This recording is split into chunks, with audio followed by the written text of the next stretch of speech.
in.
Sure are the comp.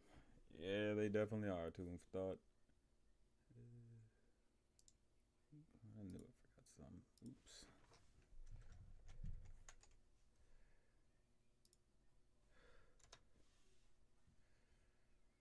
Okay. Giving everybody a minute to come on in to the chat. And also posting this up for everybody. Oh my goodness.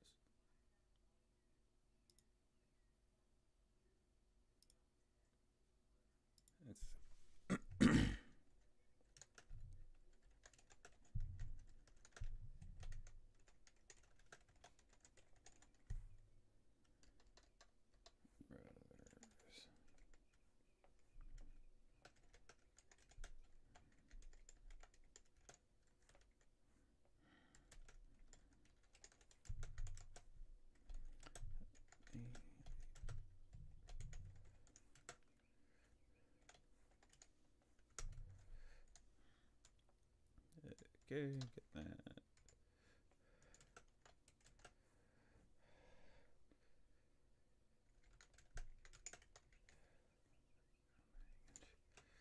Come on, chat. Okay, send that there. Yep.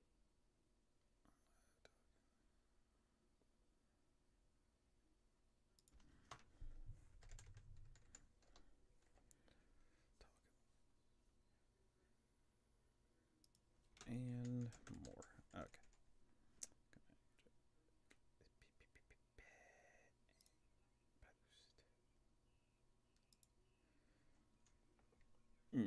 Just let more and more people. Yeah, come on, chat. Where are y'all? I see some of y'all are in here. Come on, chat. Chat it up. The watch y'all just coming up in the stream and then you ain't even doing nothing. Also, sound off if I like sound weird or anything. I need to make sure.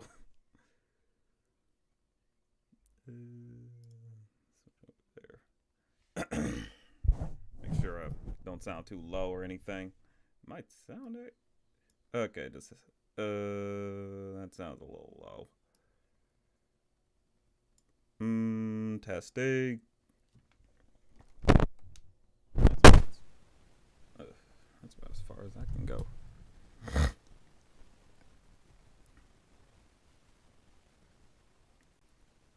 I keep chatting. I can keep chatting if you want. We definitely got a lot to chat about. Your volume is well balanced. You're coming across fine. Good. I'll switch over to this main scene in a minute. I usually want to switch after every 10 minutes, but you know, we definitely got to do a lot of catching up. It's been a minute since we last streamed. So much changed, so much came out. So, yeah. I know some of y'all might be curious why it's called Live Movie Thoughts. I've decided to change the letterbox name, Like, it's still going to be looking at movies that have looked at on, that I put up or recorded on letterbox, But I think for the most part, I'd rather call it Live Movie Thoughts to keep it in tune with the channel, That type of stuff. Also, remember to drop a like on the stream if you joined up already. Like, more likes actually help the stream significantly. So please, if you joined up, hit that like. not, yeah, not trying to be a like farmer, but that's the game. Oof, so much that. Yeah, I'm also gonna do something a little different. I want to talk about some news before we like get into things, because I'm definitely because there's like I said, there's stuff that's can't come out or come up throughout some of the weeks, and I think it's definitely something I want to address. If you got some news that you think I should discuss, drop it already in the chat. Ooh. It is interesting how you say these are, as the title says, Warner Brothers' two new classics, when in both cases they were in spite of WB. Yeah, that's the one thing. Because in reality, Warner Brothers, I know at least for the day the Earth blew up, they kind of dropped the ball. In terms of Sinners, there's definitely something different there, because it's like Ryan Coogler receives the rights back after 25 years. Which is different. Like that's not how it usually goes, They don't do it like that. Like they always want to hold on to these things or the rights of these movies, properties as long as they can, even though they know they're not gonna do shit with it. So I don't know. Like, and hell, it even got like the Hollywood system acting a little bit like, oh, I don't know, man. Like that's different. Like people getting their rights to the stuff they make back sooner than later when they're still alive and can get something out of it. I'm just saying, man. The right deal should be how they do it, damn it. Yeah, it really should be the new standard. It's how it should have been from the get-go. Like, I would hope that's how we move forward more, because we need more, like, creators actually owning their works versus these big corporations that sit on them and don't do nothing with it. I'm like, nah, you should be able to sit on that. If you ain't gonna do nothing with it, it should go back to the people who created it. Like, come on, what are we doing here? Oh my god, tap chat. I didn't even know that was going. Like, I don't know.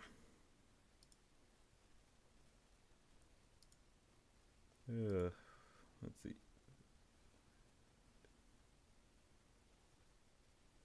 Yeah. That's actually a significant part where I felt the need to see Sinners. It genuinely felt like a potential game changer. I mean, the way that movie is, like, before we get into any of it, there's so much. I'm going to also switch the screen since time has changed. Hey, everybody. But, yeah. Get rid of this stupid little ad. Yeah, Sinners, like, it's definitely something. Oh no, Cam. Oh no, there's Cam. It's just starting soon. Do you not see me now? You should see me. But yeah, the way the movie is, like, it's one thing. It's so original. I'm so glad it's like it's this super original. Like you wouldn't think of this type of stuff. Like Great Depression era vampires. That's a little bit like, okay, how do you play that up? And then you throw in like old time like black folk trying to open up like just a juke joint and just and see how that plays out. Like, this movie is rich. That's all I will say before we get into things. Like, this is a rich movie, okay? Like, I was watching, and despite not being familiar with the genre, I'm like, this is what fucking filmmaking is. Oh my god, it's a movie maker's like wet dream. Like, if you love movies, if you love cinema, Sinners is the movie you need to be watching. Like, my god. But there's a lot to talk about with that movie. That is a different type of movie. You don't get something like that in so long. You don't get that so often. You don't get a Sinners so often. But I'm glad we got that. Ooh, like that movie. There's this one scene that just gives me shocks. I was like, whew, chills, man, chills.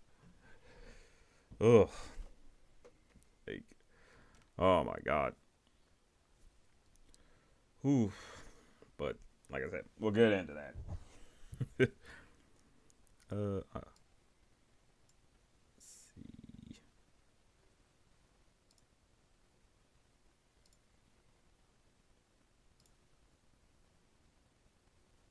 Okay. Want to? Yeah. Big thing is, I do want to get into some news real quick. Let me find it because I just made the thing. Here we go. Warner Brothers might be very happy with 2 of their box office hits going back to back after a couple of duds underperforming in the box office.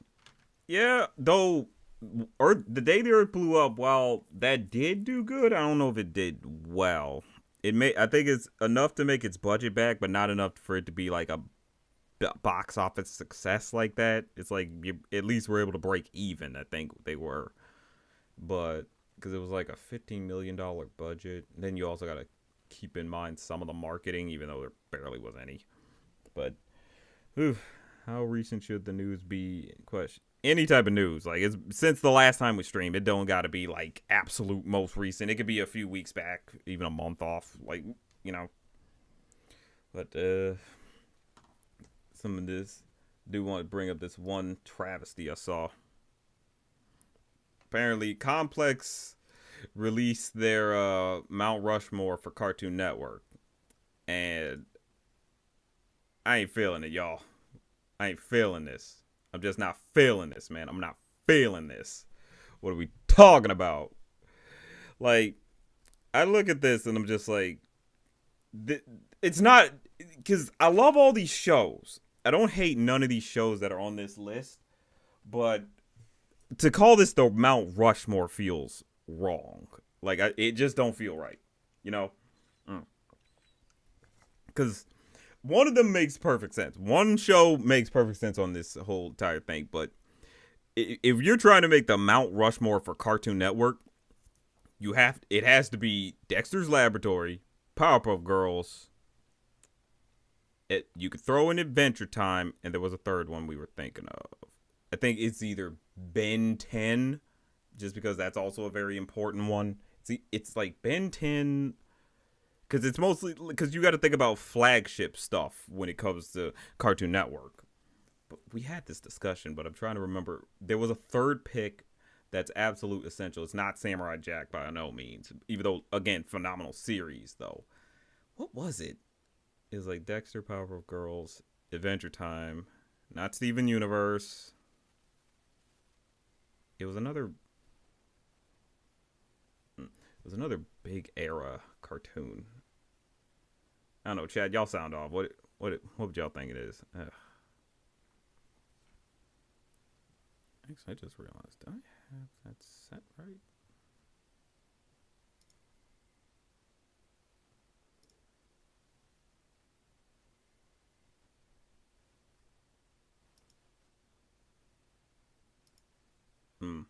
Oh yeah.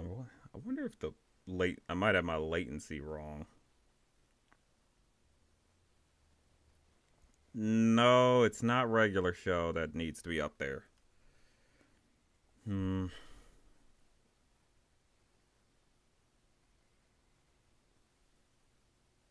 Honestly, I just never liked discussing this stuff in general. Always invited drama when I have better things to worry about.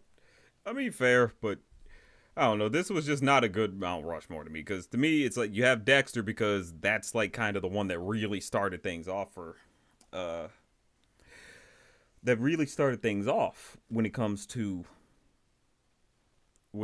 Cartoon Network. And then you got Powerpuff Girls, which put Cartoon Network on the map. That was their first big flagship series that got people invested in them, you know.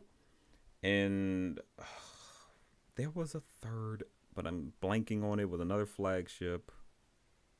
Like I said, it was still a phenomenal series. One Johnny Bravo. Was it another 90s series? Ed and Nettie. There we go. Ed and Nettie. There we go. So it was Dexter, Powerpuff Girls, Ed and Nettie. That's what I was blanking. And so that's the Mount Rushmore. Like Dexter, Powerpuff Girls, Ed and Nettie, then Adventure Time, because that's the one. Ed and Nettie, because there's nothing wrong with it. It's basically a perfect series, like, and it's crazy how it works as a series. That's the like so that's the one thing that puts Ed and Eddie up there. It's like no Cartoon Network series has ever been able to match the levels of comedic masterwork on display from that series. Okay, even with Billy and Mandy, which is a great show, it's like still not as funny as you would say as say an Ed, Ed and Eddie. Like that was a significant series. Uh, if we're talking, and now you get to Adventure Time, it's like that set up a new era for Cartoon Network in general. I know people might be thinking, what about Steven Universe? I'm like, it's more we needed Adventure Time first though before we get to Steven Universe. So I don't know. It's one of those things to keep in mind, you know. It's just that's just my thing, but that's my whole take on that. I don't know. Feel free to discuss if you want, but I don't know. I was just bugged with that because that's just not. It's not a. These aren't bad shows. It's just from Mount Rushmore. Come on. Let's see. I get that. I was not talking about the Daily Earth. That's Ketchup Entertainment. Baby. Oh, Mickey 17. Yeah. Yeah, Mickey 17, I guess. I need to watch that. I've been hearing good things. I have not heard of the Alto Knights, though. Let's see. Oh, also, y'all. Ding dong, the witch is dead, baby. Look, it's over. They're finally learning that it's like, dude, nobody wanted this crap. Nobody wants these live action shits, okay? Nobody wanted it. Upcoming movies, CinemaCon. Like, upcoming movies at CinemaCon. If you have that list, feel free to drop it. I don't know the full listing of movies going to CinemaCon. Whew, it is hot. Hold on a second. Give me a sec.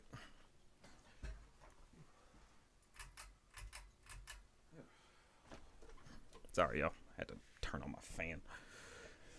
I'm worried about the Lilo and Stitch remake, though. I don't know. But yeah, Disney is halting production of live-action remakes after the failure of Snow White at the box office. Like, thank you.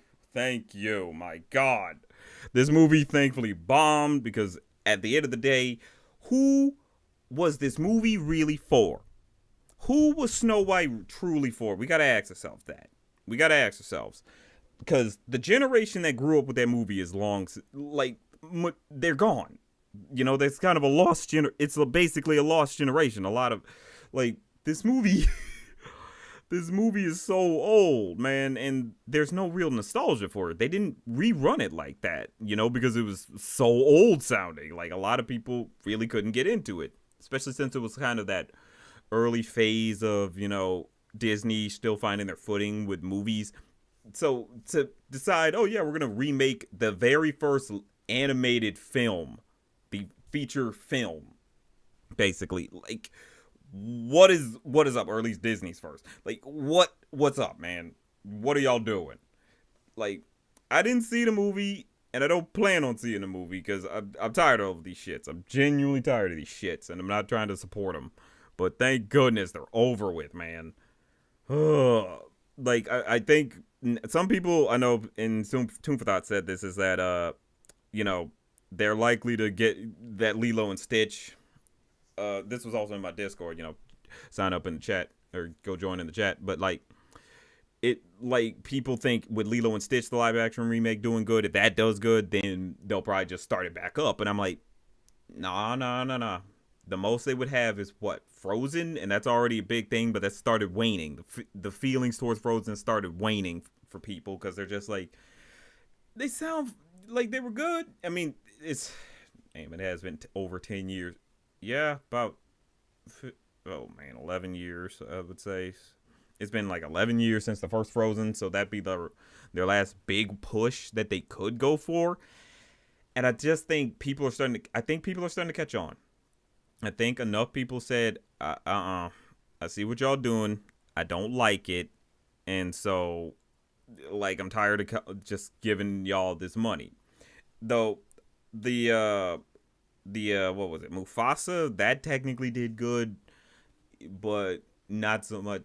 I think it's like it didn't do great domestically, but it did good worldwide. But even still, it's like they really need the U.S. dollar. Like, it's not enough that it does good.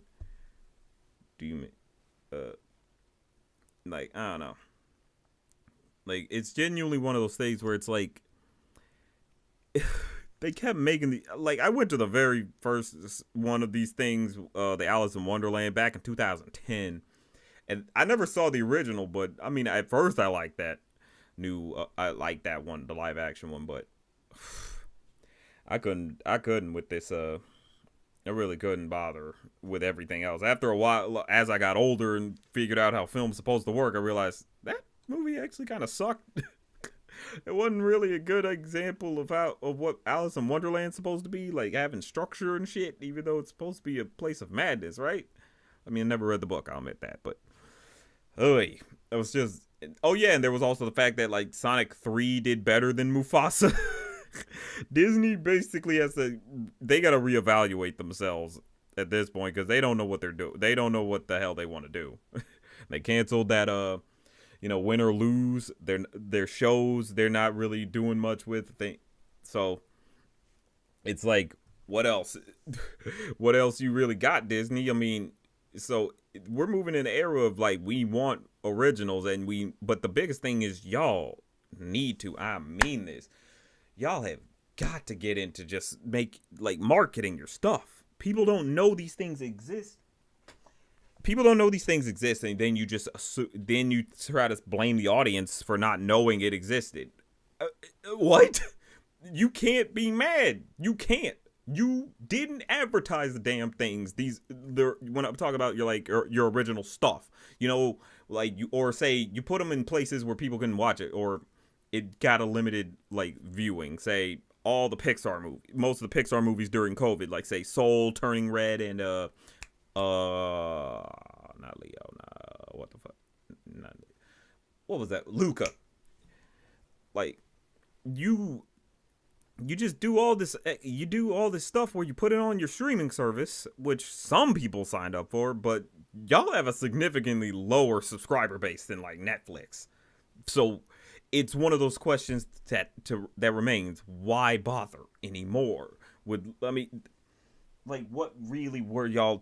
did y'all want to get accomplished? Did you really only want to live off of just your remakes? That's your legacy you want? Because all that happened was the generations got older, or not to say there were that many, but the generations got older and noticed, oh yeah, you're just doing the same thing over and over again. And you only add slight tweaks to make it feel like it's different, to feel like you did something unique, or that you spun the story differently. But you didn't. You changed the most minute things nobody was thinking about. And it's like, you expect us to care? Or you expect us to want to think so deeply about these live action shits? No. Just forget that, man. It's ridiculous, man. It's just absolutely ridiculous. Disney's entire live action is just such a black hole zone. Yeah, most of them, there's probably a few I've heard that are well, but most of them aren't that good. Aladdin remake, that was such a missed opportunity, because they could have made a Bollywood movie. That could have been a pure Bollywood type film, and people would have loved it that way. Especially if you do really good choreography. They had hints of it. They had the hints of good choreography and stuff, but they didn't want to commit to it. And then the actor, really, he wasn't that good. Neither the main actor for Aladdin was. And then they changed some stuff around about Jasmine it's more adding stuff, but it doesn't really add. Oh yeah, she stands up for herself a bit, but not really. She still becomes a damsel in distress, so I don't even know. They changed the giant snake to a giant bird. Iago just now grown, which, I don't even know. Sometimes I genuinely feel like they've been specifically for the anti-animation crowds. Basically, they are. They are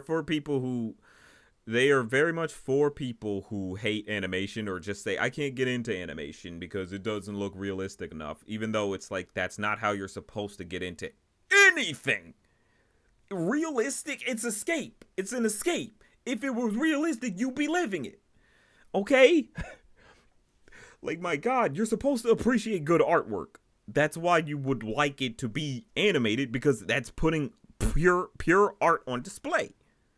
So I don't even know, man. It's one of those weird things. It's just like, I don't get it. I don't get it for a lot of people that do it the way they do. Ugh. Can I create a book? No, you can't. Like, it's just kind of ridiculous. It's just ridiculous that they kept this up for so long, and finally the bubble burst. They finally burst for them to just realize, yep, we gotta halt production. These things are not doing well. We're running out of like movies, and you're not even doing the movies right. I stand with some of the other like people who believe in, like, if you're going to do these remakes, why not remake the stuff that failed and just give them good advertising campaigns and actually change up the stuff that didn't work. You could try to remake Atlantis. You could extend it, if anything, because let's be honest, we don't spend a lot of time with the crew like we probably should. We don't really get to spend a lot of time in Atlantis like we really should. And even the main conflict wasn't exactly great. It's a little too... I mean, then again, it is colonization type stuff, but this one's more thievery versus... I don't know. So it's like... It's like you could say something about colonization, but you'd have to make it more a government-backed body versus a team of missionaries that get... I don't know. It just becomes weird. Like, Atlantis had so much for y'all to be able to change up and make it work better. You know, give more time to those characters, something. Their logic... I mean, I know people were iffy on the premise, but the Hercules remake being inspired by TikTok or Gen Z is... I mean, it's a different direction, I'll say. I didn't know anything about that. I feel like I've heard something about that, but my God, if that is true, that's gross. Inspired by TikTok, or like, what are the songs gonna sound like then? Like, what, like them drowsy vibes type beats? Hell no. Oh my God. Oy. Also, if you're new to the stream, hit that like button. We need every like helps push the stream even more. So, you know, go in there, hit that like. Disney will definitely can get that round with. Definitely can go that route with Atlantis by remaking for a newer direction. Yeah, they could. They really, really could. Oh, I don't know, man. It's one of those things where Disney just they have the money, they just don't want to spend it right. They blow it up, especially since a lot of these live action remakes became so expensive. Like, they always hit over, like, their budgets are like over $100 million usually.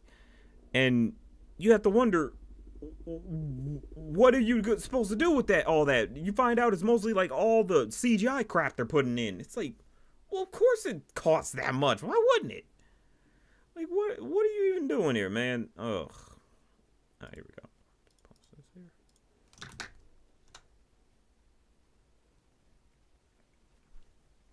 here. Ugh, it's just ridiculous. And I can also cast Jonathan Bailey as Milo. I forgot Jonathan Bailey. I don't remember if I remember him. Really, all of Disney's output is like 100 to 20 million, which is just so unsustainable. It is. It's very unsustainable. I don't know what they're thinking.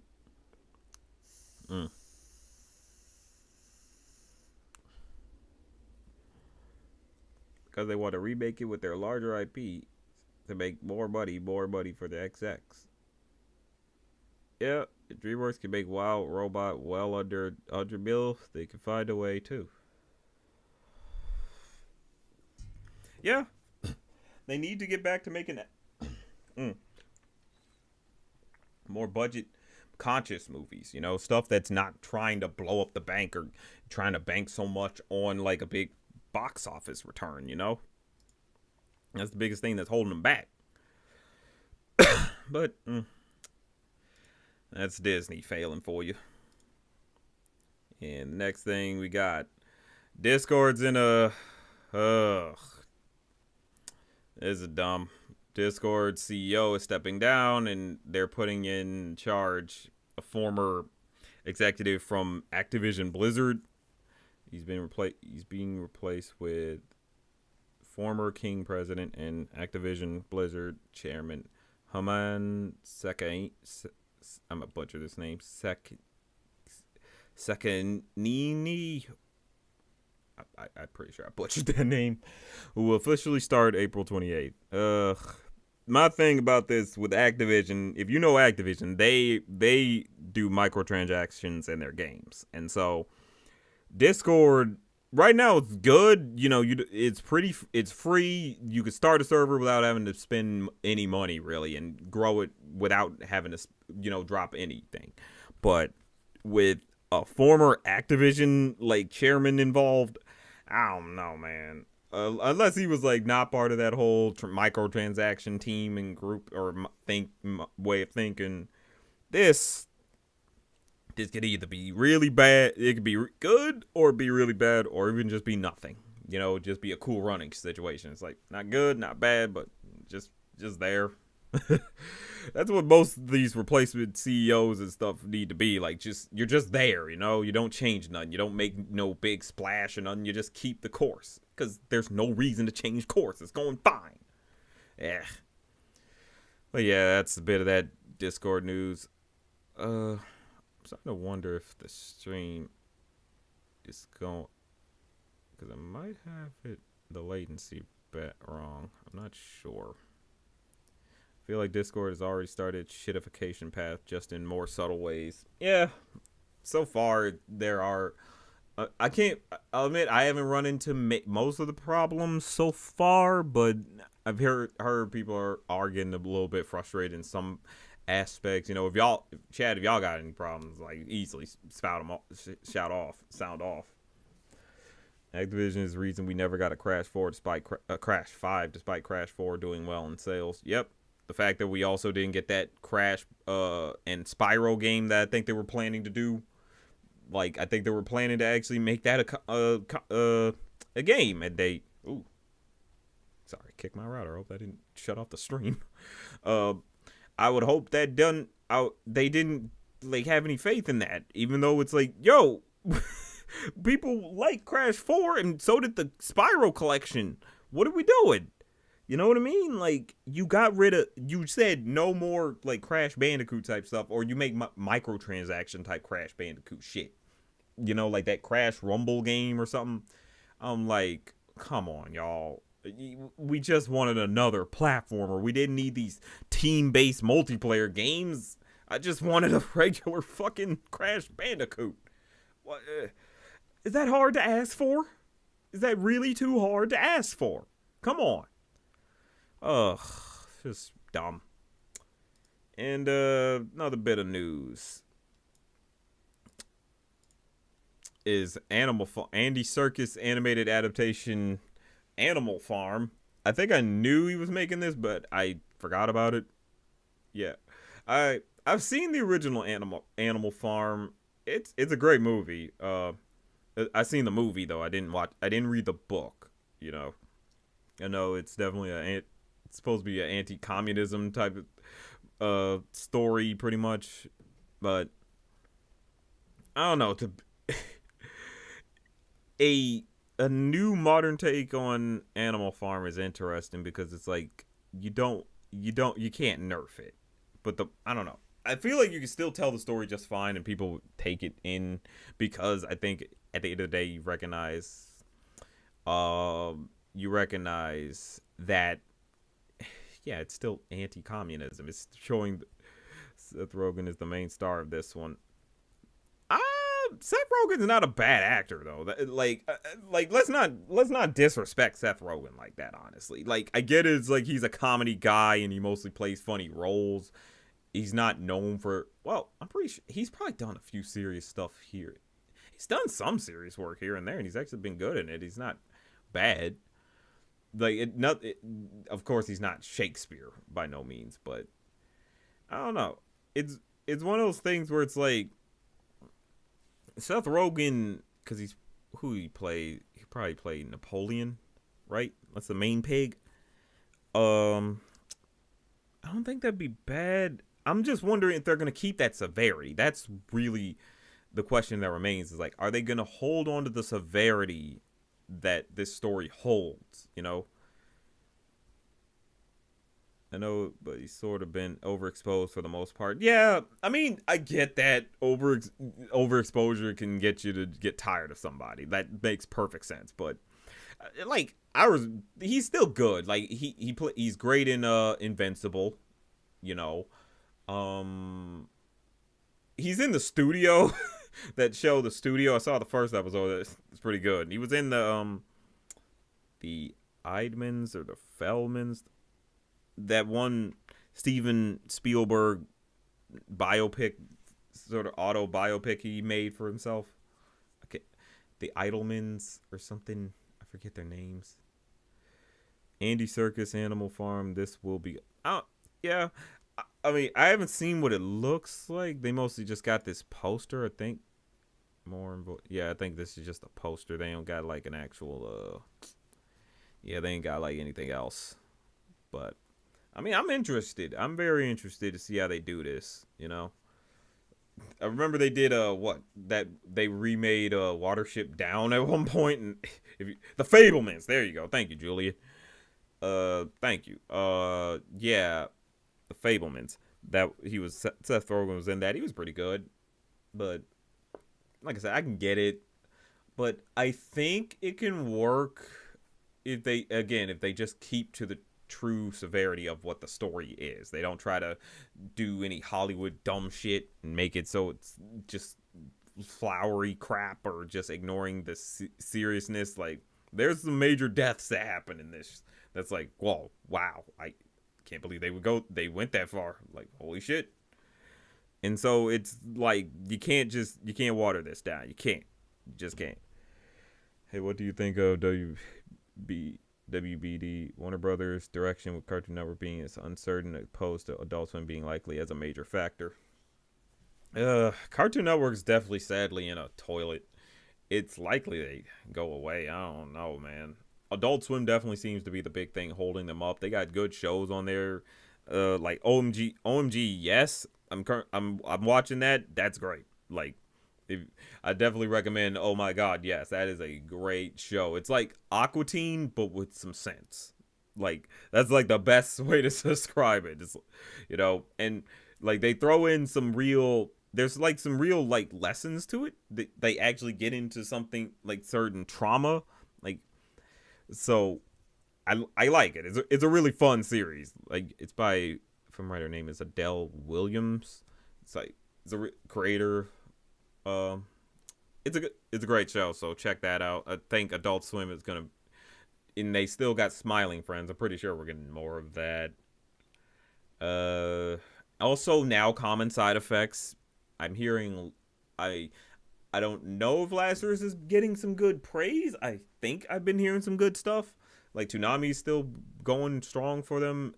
So, I mean, Adult Swim definitely could be the thing carrying them along. I need to catch up on OMG. Yes, you should. It's good. I was surprised at how much I really enjoy that show. Adult Swim's been a tad slow, too. Like, damn, I lost that. Okay, after OMG, yes, and YOLO, it's gonna have a dry spell for a while. That happens with most networks in general. It's like, okay, you don't got nothing, so either you're relying on your reruns for a bit, and everybody just kind of tunes in somewhere else till you can build up your other stuff. So, I don't know. I feel like that's kind of where it goes for that.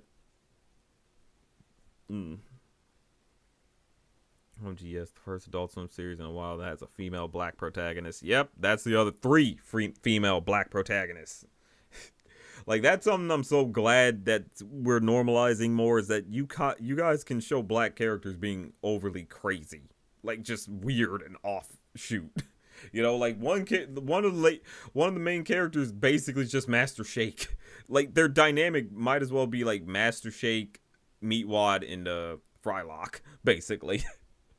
But again, like with some sense, like it's not just absolute chaos. There's like a structure here. There's genuinely a message to be had from the shenanigans, basically.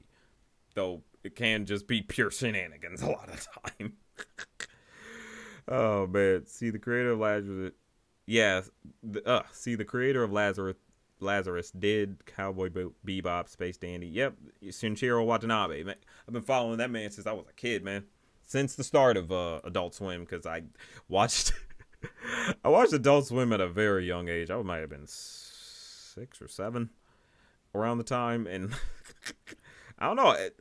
It always captured me. Anime that was way more, that was pushed things beyond what Toonami was doing. That really fascinated me. So I was really hooked into Cowboy Bebop, like which was fun. It was just funny because it's like, as a kid, I didn't know what the fuck I was listening to. I was watching at the time, but I was so enthralled by it that I was like, I have to watch this. I don't know exactly what they're doing, but I like everything that's going on. That was a lot of anime for me. Sound off in chat if that was y'all's type of experience. That was y'all's childhood too. So instead of telling him to do what he wants, they told him to do what they want. So Ledge seems to be made with much motivation behind getting ordered to do so. Beyond getting ordered to do so. Styled on Cowboy Bebop until relatively recently. Also, as a result, they're already writing it off as something generic. Oh no. I'm hoping that ain't true. Like, I haven't started it yet. There's some Shinichiro Watanabe stuff I do need to finish. Like, I watched a bit of Carol and Tuesday, but I stopped. I lost track of where I was, and I kind of don't want to just restart. But I don't know. Maybe someday. Let's see. Due to the fact that the creator was ordered to make a show that's not like Space Dandy. I didn't know that. Yeah, I've been hearing about that. Like, Shinichiro was kind of forced to change Lazarus a bit, which that's fucked up if they did that. I mean, because Space Dandy was way more like just Shinichiro having just all the fun he could have making just dumb shit. Like, that is a show where he's just like, I'm wearing all my influences on my sleeve and I'm just having fun. I am not trying to do any extra stuff. I'm just being goofy. Okay. And you kind of see a little bit of that too in Carol and Tuesday as well, honestly. So, I don't know. I feel like that's kind of where Shinichiro Watanabe is trying to stand on. Is like more of those, because he does kind of work in a, because I know Lazarus is kind of speaking on a little bit of real world issues, like with the whole one company is making a miracle drug and people are getting infected or something. It's like affecting them somehow. So I think for the most part, yeah. Oh, hold on. Yeah. I think for the most part, he works best. Shinichiro tends to work best when he's like not having to worry about any like bigger issues. It's more like he's not trying to speak to a real world issue, just more maybe personal issues of the character or something of that degree, you know? But it's one of the it's definitely, so I'm hoping he managed to get at least some of what he wanted through, and it's not too much of a Also, do you know that it's bringing Cartoon Network Studios? Yeah, don't they bring it to Ansi every? Yeah, and Ansi. I don't know how to pronounce it right, but yeah, they usually do bring it and bring all that stuff. They usually bring Cartoon Network, Warner Brothers, and Hanna-Barbera Studios and all that. But I don't know. I mean, it could just be a legacy thing, like, because they're talking about bringing Yendi and all them, Craig McCracken and such, to like talk about the legacy and all that. But that, I mean, you can look at that sort of like it's a funeral type deal, you know. I'm just saying, but I think the chameleon shape shifting alien episode of Space Dandy was the episode that kind of made me think. Because that ending genuinely made me think, am I an alien? Maybe. Oh man, Ian James Cordy not being invited is kind of dumb though. Yeah, that is weird. Like, wait a minute, they didn't even invite Ian Jones Cordy. Like, what the fuck? ugh, I don't even know. Like Warner Brothers, Zaslav, he's doing all the extra dumb shit he can do. He, I don't know why he hates cinema. He hates film. He likes reality TV shows, even though most people look at that shit as like shit. Like it's trash television. People know it as trash television. It's not supposed to be bigger than what it's supposed to be. It's just trash. Like come on. Seeing all this hype surrounding Sinners is just astonishing. I have to make it a mission to see it in theaters. Yep, and to transition us into our discussions, here we are to our Letterboxd reviews. That I want to get right to Sinners, because yes, this movie fucks. Like, my God, you do not get a movie like this often. Like, everything, like a movie where everything just falls perfectly into place. Like how I can't it's so rich in texture. Like this movie takes so much from Depression era Mississippi, and they wanted they take their use of music in this movie is masterful. Like they really want you to have this feeling of like musicality and everything. Oh, and then you get to the performance, and then performance wise, man, no one flops. No one is bad in this. Everyone is doing a phenomenal job. In fact, and crazily enough, Michael B. Jordan, he plays twins in this. He plays twins, but you would forget so easily. You could easily forget he was supposed to be a twin, that he's a twin. Like the performances are so night and day between the twin characters that it's like this guy is it's like he's holding these conversations, these well made conversations, and it's just clean. Like it doesn't feel choppy. It doesn't feel like, oh yeah, they had to stop, they had to pause. It's like, no, man, like this like this was a movie for black people by black people that wanted to say something to black people, man. Like Ryan Coogler, this feels like he's been unleashed finally. Like he's been held back for so long because he's only been able to make like IP stuff that's based around, stuff based on stuff that's already existed, like comic books or biopics. Like, his first big thing was Fruitvale Station. That was a biopic about a shooting, a police brutality against a innocent black man, where they killed a man at a train station.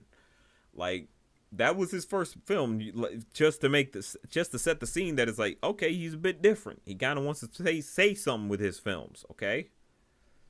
And then you get to Creed, and that was a phenomenal film. I watched that movie even though I'd never seen any of the Rocky movies. I was led to believe it's like you could watch this without watching Rocky. I knew of the outcomes of the Rocky movies, so it wasn't like, oh, okay, I gotta go catch up on all the lore, nothing like that. But when watching Creed, it's like, oh, this dude's different. This dude's different. He really is trying to say something different with this film. Then he gets on Black Panther, and to be fair to him, he does get a bit nerfed. When he gets to Black Panther, because Marvel got a Marvel, Disney got a Disney. We can admit they held some stuff back in that film, and at the same time, he didn't write that one. He more just directed. But Marvel, gets in the way of these things. You get to, and then now, and he did Black Panther 2, and that was also great. He did amazing there. If anything, it was even better there. I think the second one, honestly, was a little better. You could argue. But Sinners, this was where he gets to make just his own movie. This is where it's unfiltered Ryan Coogler, and man, he made a fucking name for himself. This is a staple movie for him. Like, this is the one that's like, nah, y'all gotta pay attention to this guy. You have to. He's trying to do different shit. Like, he gave us such a unique film that I don't know what could come out this year that gets people to be like, nah, that this is better than that, because it's the movie of the year for people. And ooh, sorry, like the fact of the matter is, like, people did not expect it to go. I don't think anyone was really thinking much about this film. I think most people thought of it like, oh yeah, a new movie with Michael B. Jordan. Maybe we'll go check it out. But low key, people been tired of the theaters. You know, they ain't been showing up. There've been multiple films put out that people are just not showing up for. Like, people didn't show up for people ain't show up for like Mickey 17. People ain't really show up, sadly, for Day the Earth Blew Up, and that was another Warner Brothers film. But somehow this movie Sinners, like, the word of mouth got to people, and they said, all right, I'm gonna check it out. I'm here. Like, we're back to those days of good word of mouth. Think about that. Sammy doesn't even reference her in post-credit scenes, so he might as well have never existed. My only major nitpick with this movie is that they did not need to give Sammy a love interest, especially when said love interest is the flattest character in the whole movie. Nah. I disagree. The point of the movie was jubilation. The fact that certain things, the way the movie goes, it's like, nah, that needed to be there to point out. It's like, this is what what this can be like, what this world can be like, back then, people meeting up and hooking up, and sadly something happens where it don't work out. It don't get to something, and a lot of time there's tragedy to it. I think Sammy's love interest works perfectly in the film just fine. I think, because we got to remember, and this is something with the ending I forgot about. It's like, this is a horror movie. The horror movies tend to end in tragedy. They don't. Hair blown up. Like, horror movies don't tend to end well for the actors. I mean, for the characters. They die. A lot of characters end up dying in horror movies, and you might think some will live, but then a lot. It's like, or your favorite one lives, but it's like. This is a movie that knew what it wanted to do, and it said it perfectly. It said it with its chest. Ugh. Like, this is a movie that will revive people's love for cinema. This is a movie that gets people to say, I want to come back to theaters again, man. Y'all got to give me more stuff like that. Like, that's a movie experience, okay? They filmed this thing with, like, IMAX cameras, and they actually play around with the cameras. They actually make sure they're utilized. I guess, but Annie actually was a much more developed character in comparison, especially with Smoke seeing her just before he died. It's not about developed characters. I'm gonna be honest. That's trying to write economically, And I was talking to, like, Tariq and D'Angelo about this too, but, like, there is sort of this thing, and this is what colleges sort of teach us about when we grow up. I mean, we were in college, that it's like you try to be economical about your writing, but it's like, in some places, yeah, for budgetary stuff, but if it's like, this makes perfect sense, this makes sense for your story, like what you're going for, then yeah, there's no reason to really change anything up. Like, a more developed character, I'm like, development for what? Unless, because this is a one-off film, there's no franchise. Like Ryan Coogler said, he doesn't really plan on making this like into a franchise, or more or less doesn't want to do like sequels or prequels or nothing like that. Like, so I think it's like, yeah, I don't think you need to develop all these characters that much. I think it really was supposed to play out the way it was, a quick romance that doesn't go the way it's supposed to, or the way you would hope for it to go. I think that's the one. So that's how it's supposed to work, It revived my love for cinema. Yeah, that's what I'm saying, man. Like, when I was in that theater, like, that was a different type of movie. I was like I had an enthusiastic audience. People were like into it, or people were like reacting to it properly. I'm like, oh, good movie theater experience. I've had that back with Sonic 3. That was the last time I had that type of good experience. But whew, man, Sinners, man. I have to come back to theaters for that one. I might have to go see an IMAX screening just because. Like, people's been saying it's because it is a gorgeous film. Like, it looks amazing, and that's what's crazy. It takes place during the Great Depression. It's very much during that Depression era, and love that Cornbread was Raph from Raph from Rise of the TMNT is also in the movie. Like, the voice actor for him, like Omar Miller. He's always great and everything. He's always great whenever I see him pop up and stuff. I always like whenever I see him, like, oh my god, it's Omar. He's just great. This movie had a lot of good all-stars. Had new ones, even like Miles Canton. He's new, and he's good. He can go far. He can go far. Like, I don't. This is a movie for black folk to just be like, man, we got a damn good original movie. Like, that's ours. That is something we can just. And it doesn't feel compromised. You know what I mean? It doesn't feel like, oh yeah, no, this wasn't what I was able to get out. Like the crew and Ryan and them weren't able to get out the movie that they wanted. It feels like, no, this is the movie they wanted to get made. Okay? Miles Canton deserves an Oscar. Hell, I'll do you one better. The whole cast deserves an Oscar. Like, all of them deserves that. This movie might be should probably take it home for all of them. Just because. Like, you just don't get a movie like this. Because, like, the way they play up racial tensions is also so amazing. Like, this movie, like, the thing is, the selling point is supposed to be the vampires, right? But this movie wants it to be, it takes its time. It's about 2 hours, 15 minutes. It takes its time to get to them, okay? But you do not hate it. You are going to love all the minutes building up to it, because it's just wanting you to just be in this world, be with these interesting characters, and just enjoy it. It wants you to care.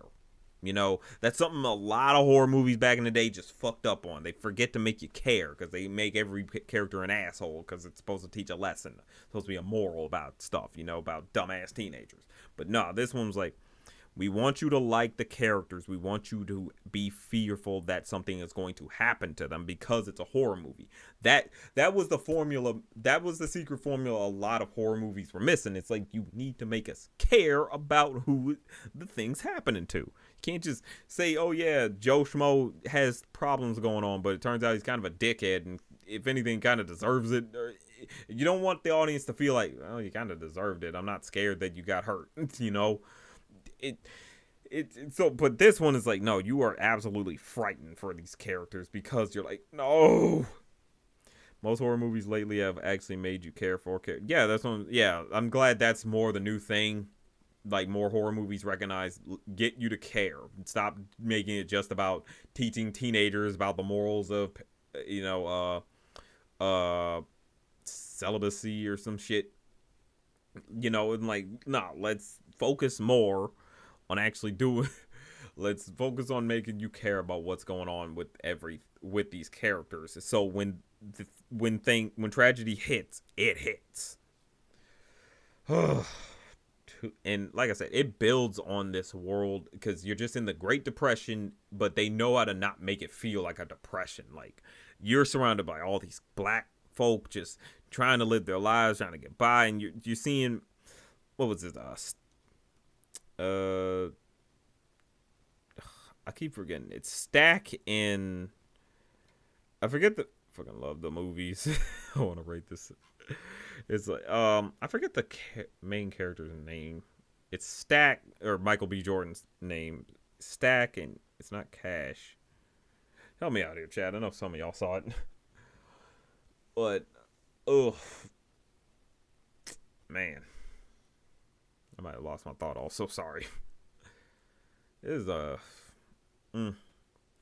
know, I'm hoping more. I'm glad Smoke and Stack. There you go. Smoke and Stack. Thank you.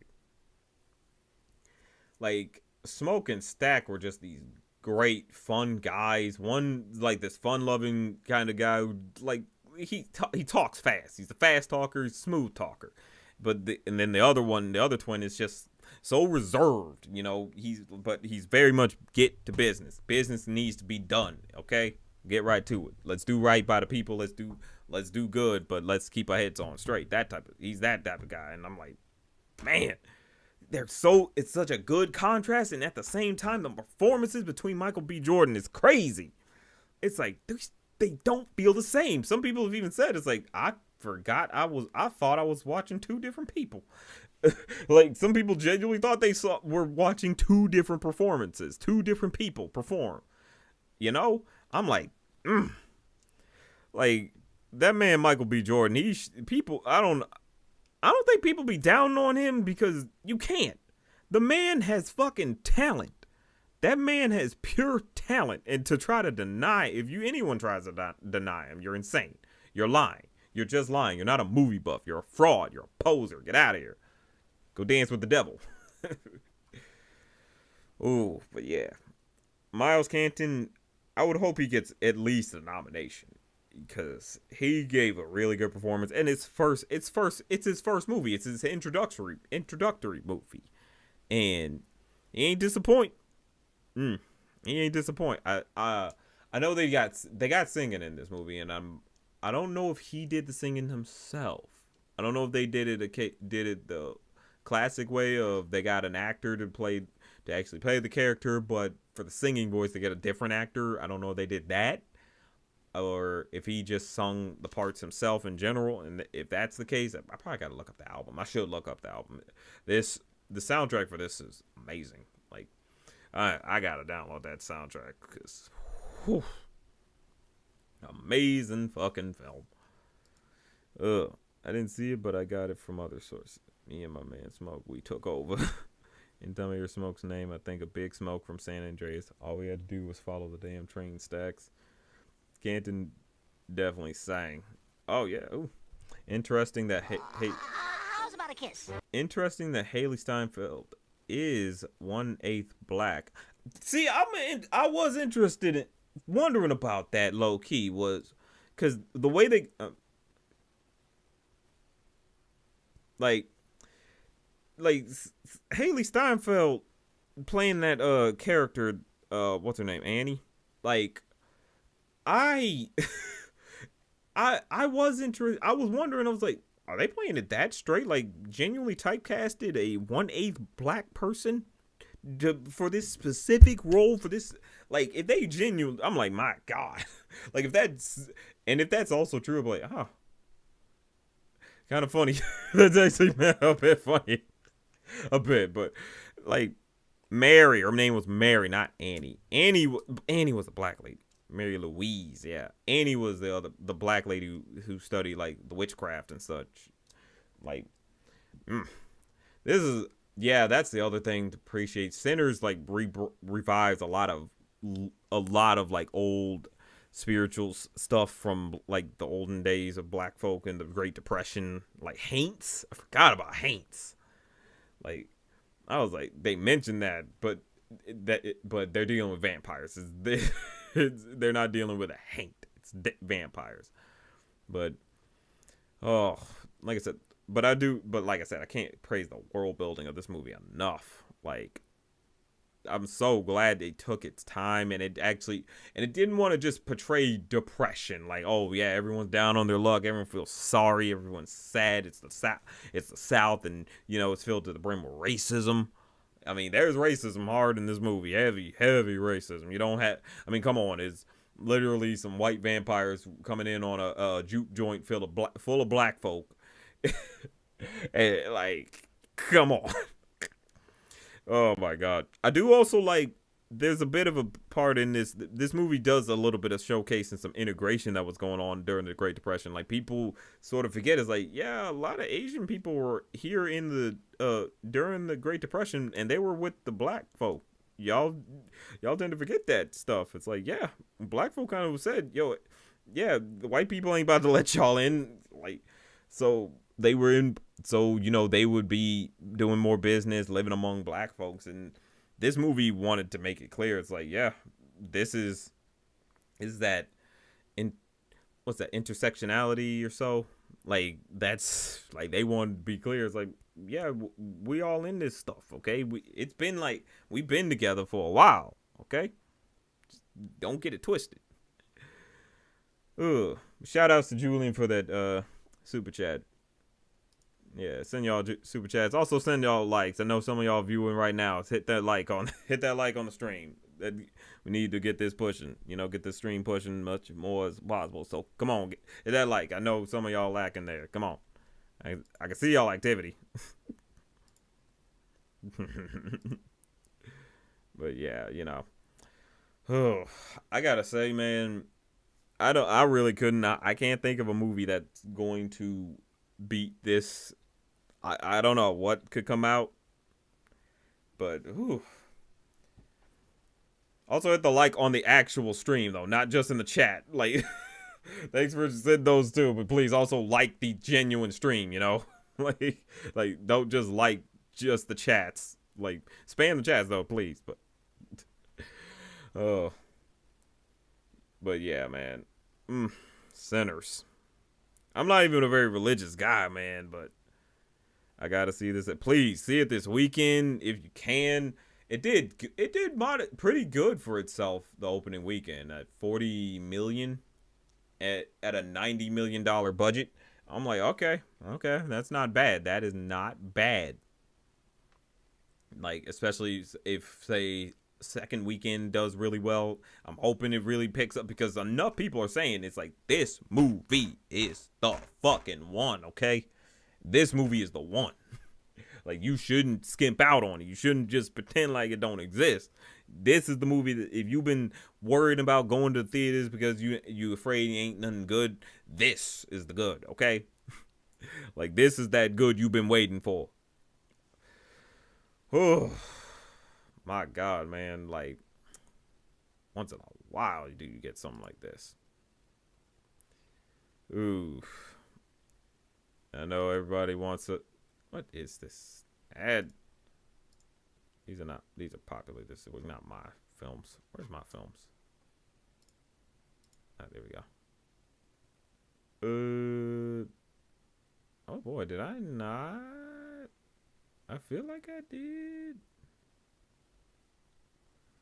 Oh boy, I guess I did. Oh yes, it is right here. I was like, did I not do the day the Earth blew up? Yes, I did. Right there. Oh man, the day the Earth blew up. Look, I got to talk about this, man. I'm a die-hard, like die-hard Looney Tunes fan, Like, absolutely love them to death. Like, you don't... These were, like, my true introduction to, like, animation, Like, of course, the way they do their style, the way their humor is, the slapstick, it's hard. For some people, it doesn't hold up, but I say it does hold up as long as you know how to do it right. And my God, did this movie know how to do it fucking right? My God, this movie, like, I never seen the original Space Jam in theaters. I didn't even see the second one. I didn't get to see Back in Action in theaters. This I made sure I saw in fucking theaters, okay? I made sure I saw this bitch in theaters. I had to. Like, and that 2D animation on the big screen, perfect. Oh my God. Like, I just love the buttery smoothness of all the movement of these characters. It can be rubbery, yes, but it knows how to solidify itself when they need the impacts to work.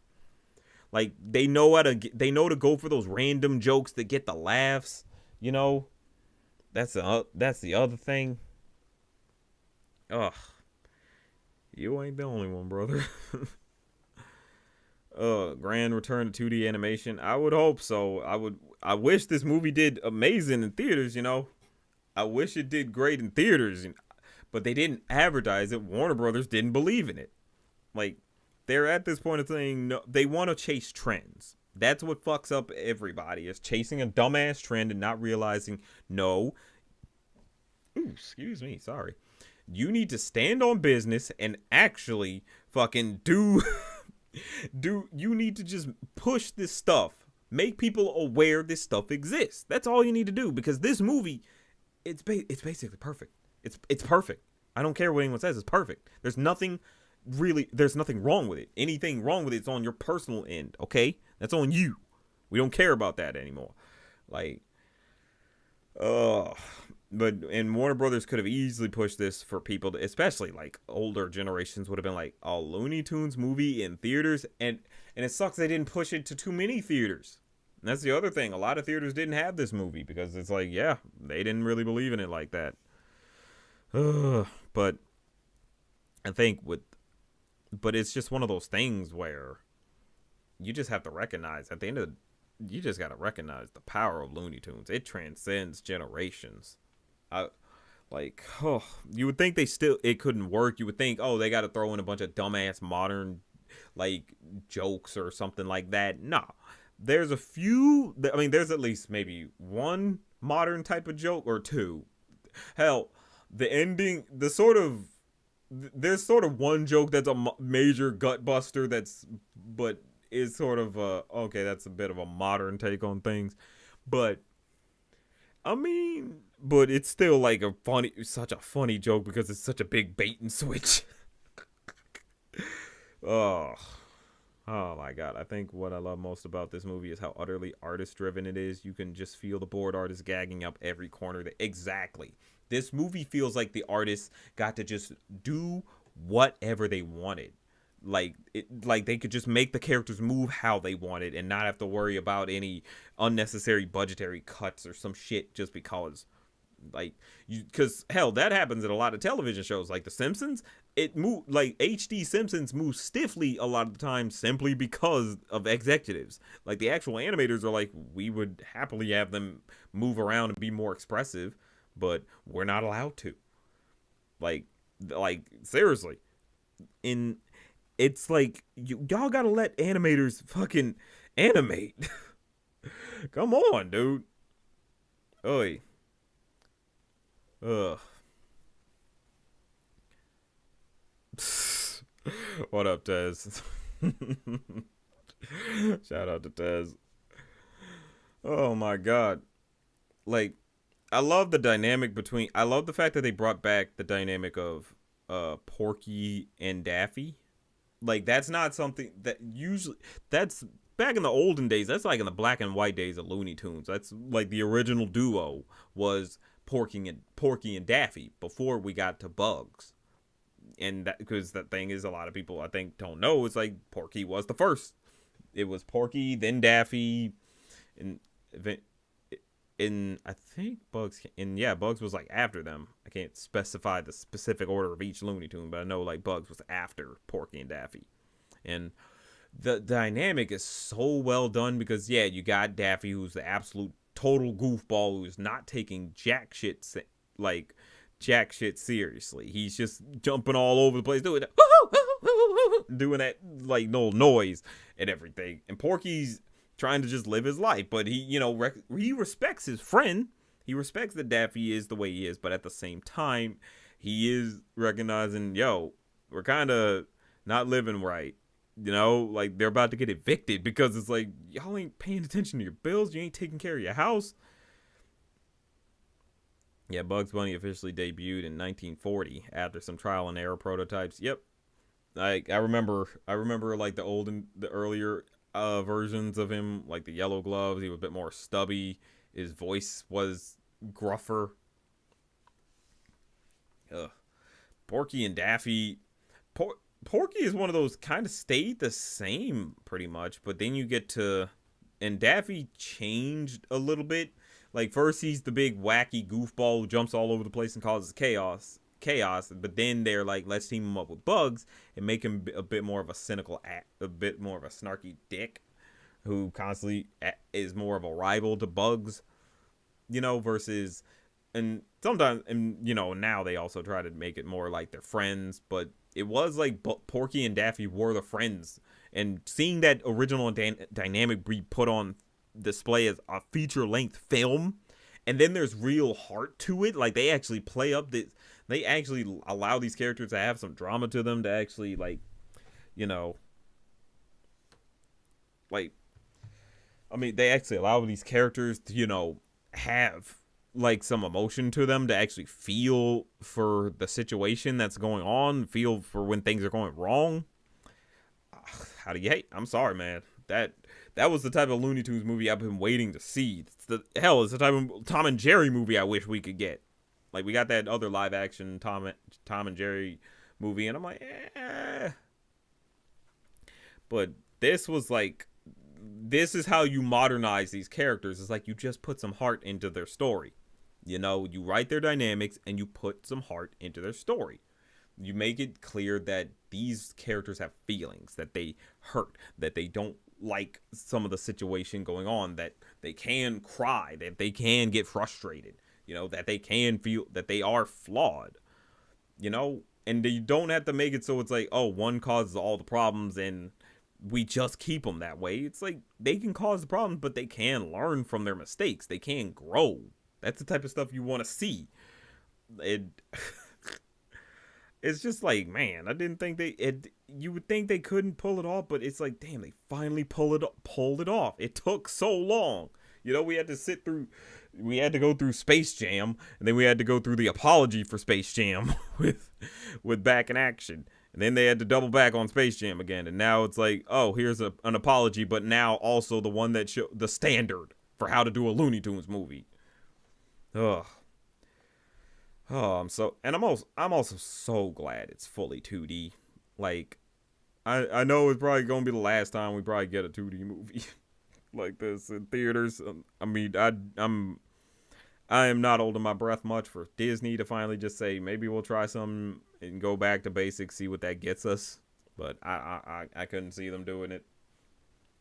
But, oh my God, man, I'm so glad I got to experience a Looney Tunes movie in theaters. That's not something that happens. Like, you would think that wouldn't exist. Like, most people wouldn't get that type of feeling, or be able to get that experience. I believe the Warner Brothers not really knowledge that Looney Tunes have more value than other franchises have. Yeah, they're not. They would have been doing way more with Looney Tunes if they knew more about it.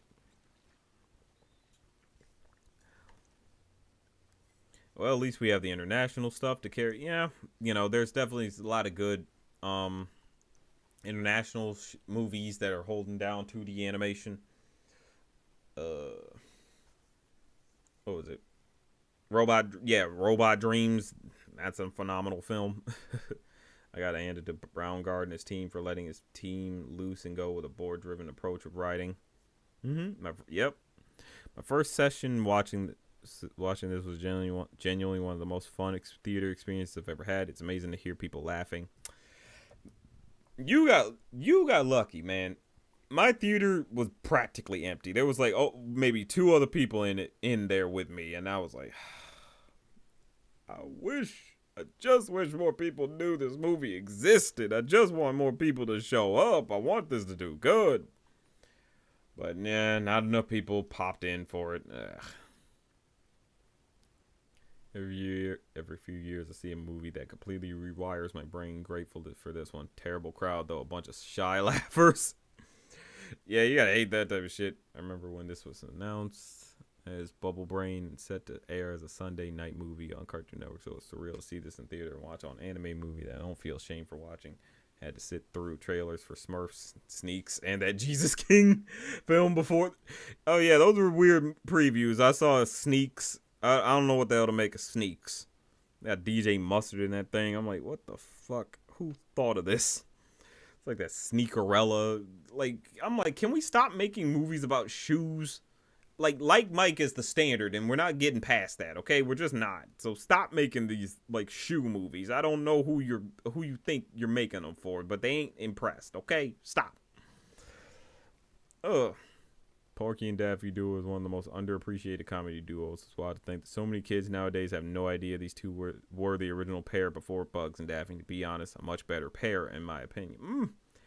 I mean, there's definitely something to be said about that pair, about Porky and Daffy, because they feel like friends. Like, they're a frustrating duo, but it's like, these are friends. whereas Bugs and Daffy, you don't get these are friends until maybe Looney Tunes show. Beforehand, it's like these are coworkers or these are rivals, you know. But I think Porky and Daffy always felt like, oh yeah, one of these is just a normal guy, just trying to be a normal guy, and the other just has a hyped up friend who just doesn't know how to chill. Like, I don't know. I think a lot of people can relate to that, you know. I know I had a review of this on Letterboxd. Mind sharing it?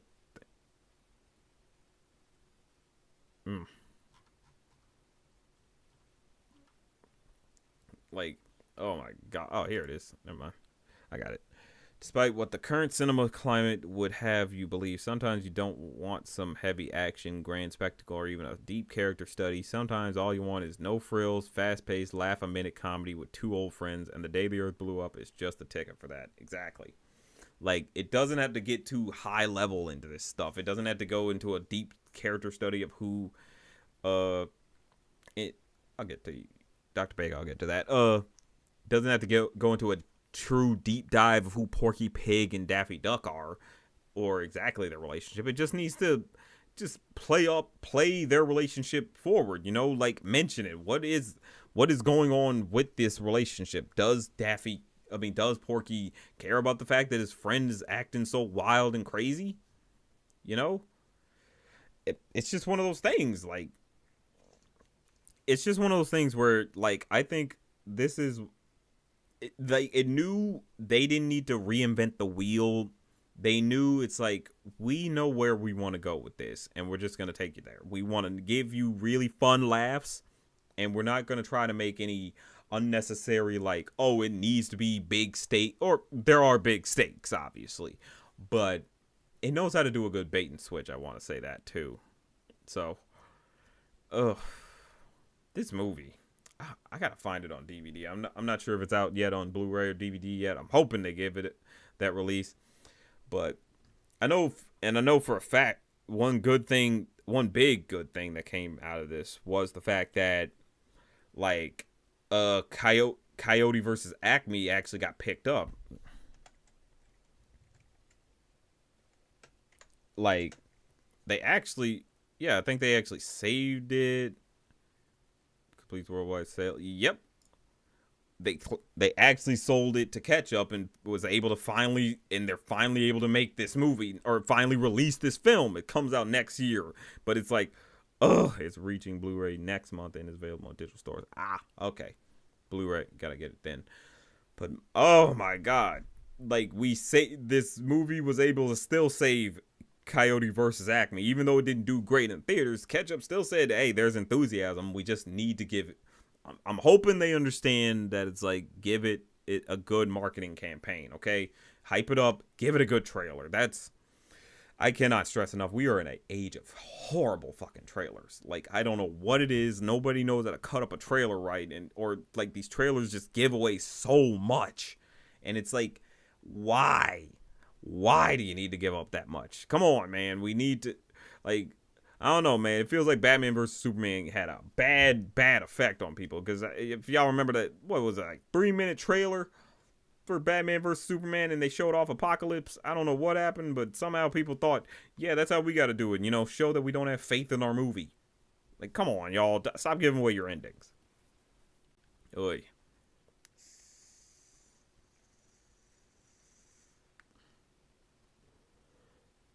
Weird hot take about the movie. It felt empty without other main cast. I'm not saying add them all in as main cast because it'd be bloated, but sprinkle them in as cameos. I think that's just more personal at that point. Like, you would want that more on for a personal reason. I don't think you needed them. I think, if anything, this should set a new standard for a lot of these old big ensemble properties. That it's like, you don't have to use the whole cast. It's a whole cast of characters. You can pick and choose a few of them if you want and just pair them up. Like, hell, you can do some of that with the you could do that with, like, the Muppets. Like, you could literally just pick, I don't know, maybe Gonzo and what was it, Eddie the Eagle. Like you could like pair them up just because, and that'd be I don't know. You probably get something interesting out of that just because. I think trying to experiment with those type of dynamics and such, or trying to understand it's like we don't gotta have it all. What is this fucking ad? Get rid of that. Like we don't gotta have it all happening at once. I don't know. I feel like it's perfectly. I feel like we don't. I feel like that's a good medium we could get more into. You know, more like just pick certain characters, certain pieces of the cast, and just go from there. If anything. They basically did that with the Electric Mayhem. Yeah, I heard about that, but I also heard it got canceled. I've heard there were good things about it, so I was curious, but I don't know. Every time you hear something about getting canceled, it's just I hate it, man. Hate it. But yeah, Day the Earth blew up. Oh man, Petunia, my God, she got so undercut in Looney Tunes show. Came up for like what, 2 episodes, and then the show gets canceled. Even though she was in like the pilot. And yet she doesn't show up until the very end of season 2. And it's like, are you shitting me? Like, Petunia is such an important character. She's the first female Looney Tunes character. And they didn't really utilize it. She somehow kept getting the short end of the stick. Hell, they could have used her in like Space Jam versus Lola, or something, or I don't know, made that a thing where it's like Lola and Petunia, and maybe I don't know. There was another female duck that didn't become popular enough. But it's like, I don't know. Goofy Movie was released 30 years ago. Yeah, don't remind me. But Petunia, I'm so glad that they found a good personality for her. That's like, you can do so much with this. She can be anything. She can work in whatever context you need this to work in, or you need her to work in. Like, thank you so much. Always struck me as extremely tertiary. No, actually, no, scratch that. Maybe it felt weird without bugs to me now that I think about it, but you're right. Maybe we should do more hand-picked character spin-off projects. Yeah, I think more. I'd say do more of those. You can do a whole cameo of other of the other cast members and such. You can do that. I'm not saying don't. It's just I don't think it should hinge on anything. I wouldn't knock points, you know. I just wouldn't knock points off of it. It's like, if you didn't do it, oh well.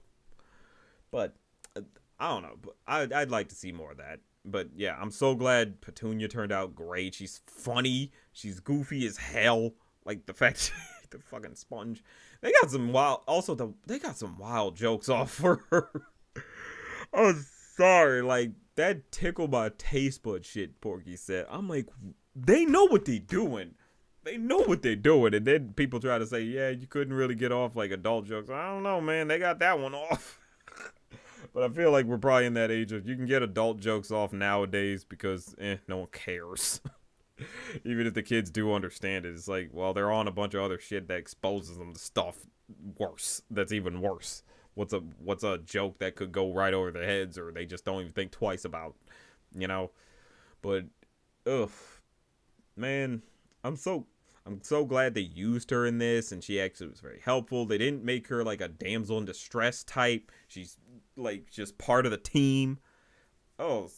It's like this movie understood, hey, there's all these old tropes. Yes, we want to recognize the classics, and you know, because they paved the way for stuff. They paved the way for many others, many young folk who have worked on this film, and it ends up and they paved the way for them. But we want to say, hey, some of those jokes, they don't hold up no more. So why don't we punch them up a little bit? Why don't we modernize them in a real way? Like, push them beyond what we thought they could go, where we thought they could go, you know? some of these old time stories, with the damsel in distress. They flip it. They understand. Let's flip that. Let's change it up. Let's not just do exactly what's been done before, because that's not what people want to see. They've seen it before, but they do want something to challenge them. They do want to see something take a different route. They want to see something more aspirational versus just something cynical.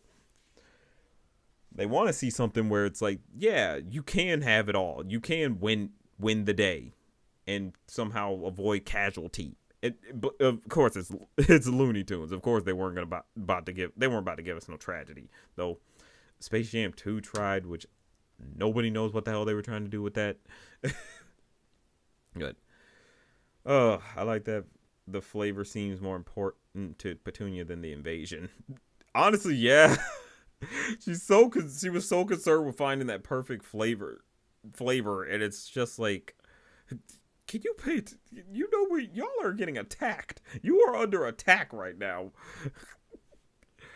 Oh my god, this is a good movie. This is such a phenomenal movie. My god, I want to say it's probably my number one of the year right now. I don't know what's gonna be. I don't think anything right now could beat it. But it's such a fantastic film. Oof. Man, love that. Dogman. I could get into Dogman because it did the video. Dogman was actually pretty fun.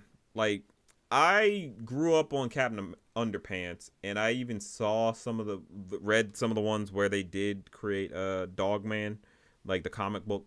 So it was funny. It was funny to see that it's like, oh yeah, we're just gonna make a spinoff. We're gonna do the spinoff as well of the spin.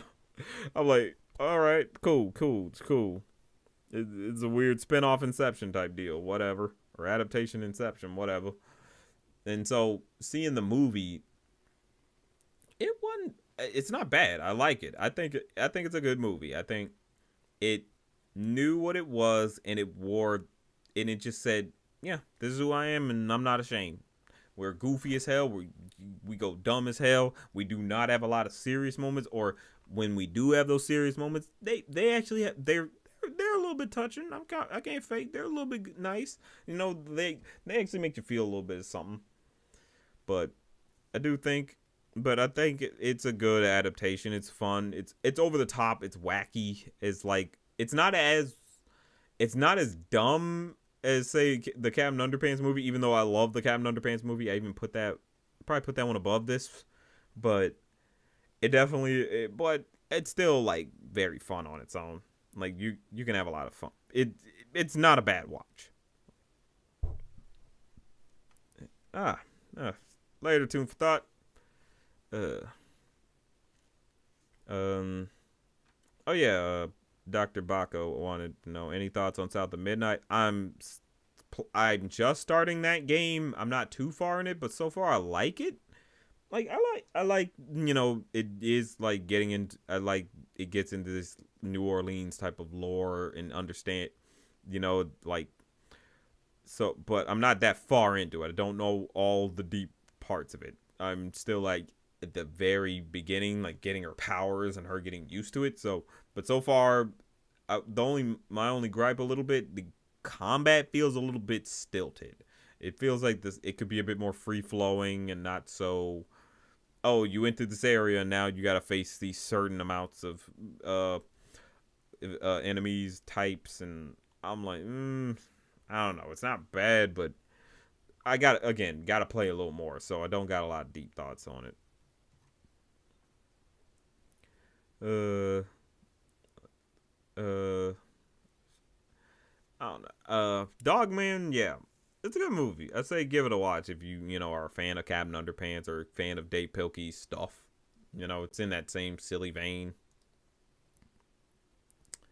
What else? Yeah, Wallace and Gromit, Vengeance Most Foul. I can talk a little more. I grew up on the old shorts with Wallace and Gromit, and those were always great. I remember the Moon being cheese short. I really need to rewatch some of them. I haven't watched them in like years. I have not watched them since I was like a kid. Yeah.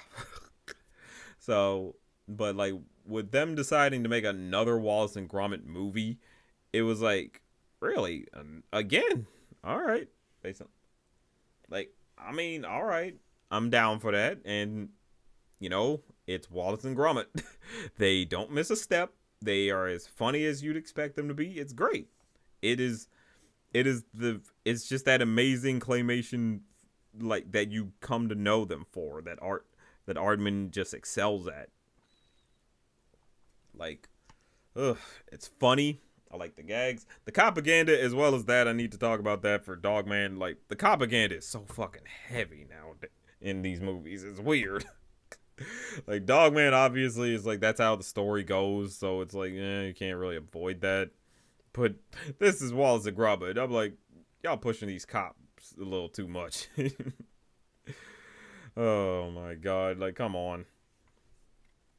But yeah, I think there's not much to say. I guess it's hard to talk about Wallace and Gromit without spoiling anything, especially since it's mostly about like it's all about the gags. There is a story with the god, what was the name of that penguin? But with that evil penguin, like like framing the boys, but it's nothing too much. It's like kind of liar. No, not liar revealed. It's more like everybody else is. He's being framed. They're all being framed for something they didn't do. But yeah, I think Wallace and Gromit is it's a fantastic film. I say go check it out if you can. Have you caught the new Daredevil? I mean, Devil May Cry series on Netflix? Yes, I've actually seen that. In fact, I can go into that. Feathers. That's what his name is. Feathers. Because I think they logged it here. It's 2007, 2009. I don't know. Sometimes,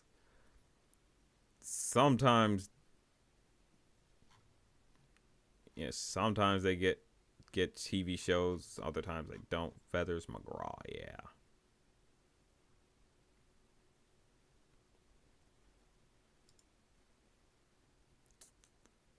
Yeah, they only got like the 2000 series up here. Oh well. But yeah, I've seen the Devil May Cry series. It's great.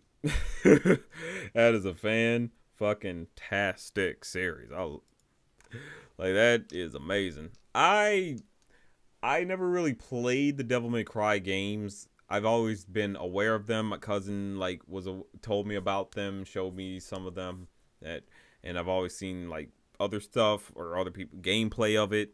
I played the demo to that one DMC with Dante. That fucking MGK looking Dante they had back then for some weird ass reason. I played Devil May Cry 5. I didn't beat it, sadly. I need to get back into that game. And that's a fun game. But I've always liked Devil May Cry, but again, never played the games. But eventually I'm going to. I hear it's like you should start like with 3 and go from there or so. Like 2, sorry. 2 is not one to have to really worry about because it's like the worst one. But it's always been fun. But I've always known about like Dante's badass personality, and so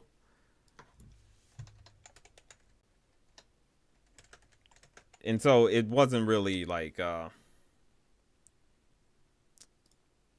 say jackpot. Okay, here we go. That's something. Yeah, like it was always something I've always liked Dante's personality because he was just such a dickhead, but he was funny about it. So it's like, yeah, I'm down for this. And so watching the show, and they got Johnny Youngbosch instead of the normal guy they got. I don't remember the voice. And he's pretty good. He's not bad, honestly, but it does sound a little different than what you would expect. But he's good. Oh crap. What the hell? Is that your intro sound? Yes, I didn't know that. I You didn't didn't know that. I didn't know that. you didn't know that was your intro sound? I really did not. I really did not. Are we still on stream? Yeah. Uh, shout outs to Chill. Just joined the voice chat. Hello, chat. We're talking Devil May Cry, the new anime. Ooh, I see. I see. I see. Have you seen it? Yeah, I watched it all. Have you seen it? Ooh, I have not seen it, sadly, but I have heard good things about it. How did? What are your thoughts? Oh, so far, yeah, I've been saying it was great. Like, I think it definitely strays. I've heard it definitely strays away from what the games do in terms of like origins and such, but it's not like removing the spirit of what Dante is. It's just like, oh, here's the abridged version of Dante's story in a sense, like a different version. That, but it keeps in the same respect. Dante still fucking niggas up, shooting up demons and everything, being and still Mm. talking mad shit. And they also got, Mm. but this show is so millennial coded. Like this, Oh, they got so much like rock music playing in this. They got fucking the main intro is Limp Bizkit. oh, that's oh. Yeah, it's Okay. literally like it's like it's that one song. It's not Rolling, but I forgot that one song. No, it is Rolling. Yeah, it's Rolling by Limp Bizkit. Oh, roll. That's funny as fuck, Rolling, actually. rolling. I'm like, okay. And then they got Evanescence in here. In fact, Evanescence made like an original song for it. And like, Evanescence. You know what? That makes sense. yeah, this thing is made by people who grew up in the 2000s watching them anime AMVs and shit. Fact. Oh my god.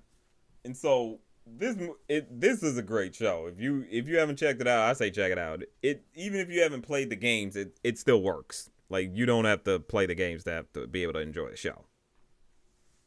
Oh yeah, no, I'm looking at footage of the opening scene right now, and this looks gorgeous. Oh Whoa, yeah, man. or like the opening the opening credits. This looks beautiful. Oh yeah, it's an amazing intro, man. Like, and the show is just insanity.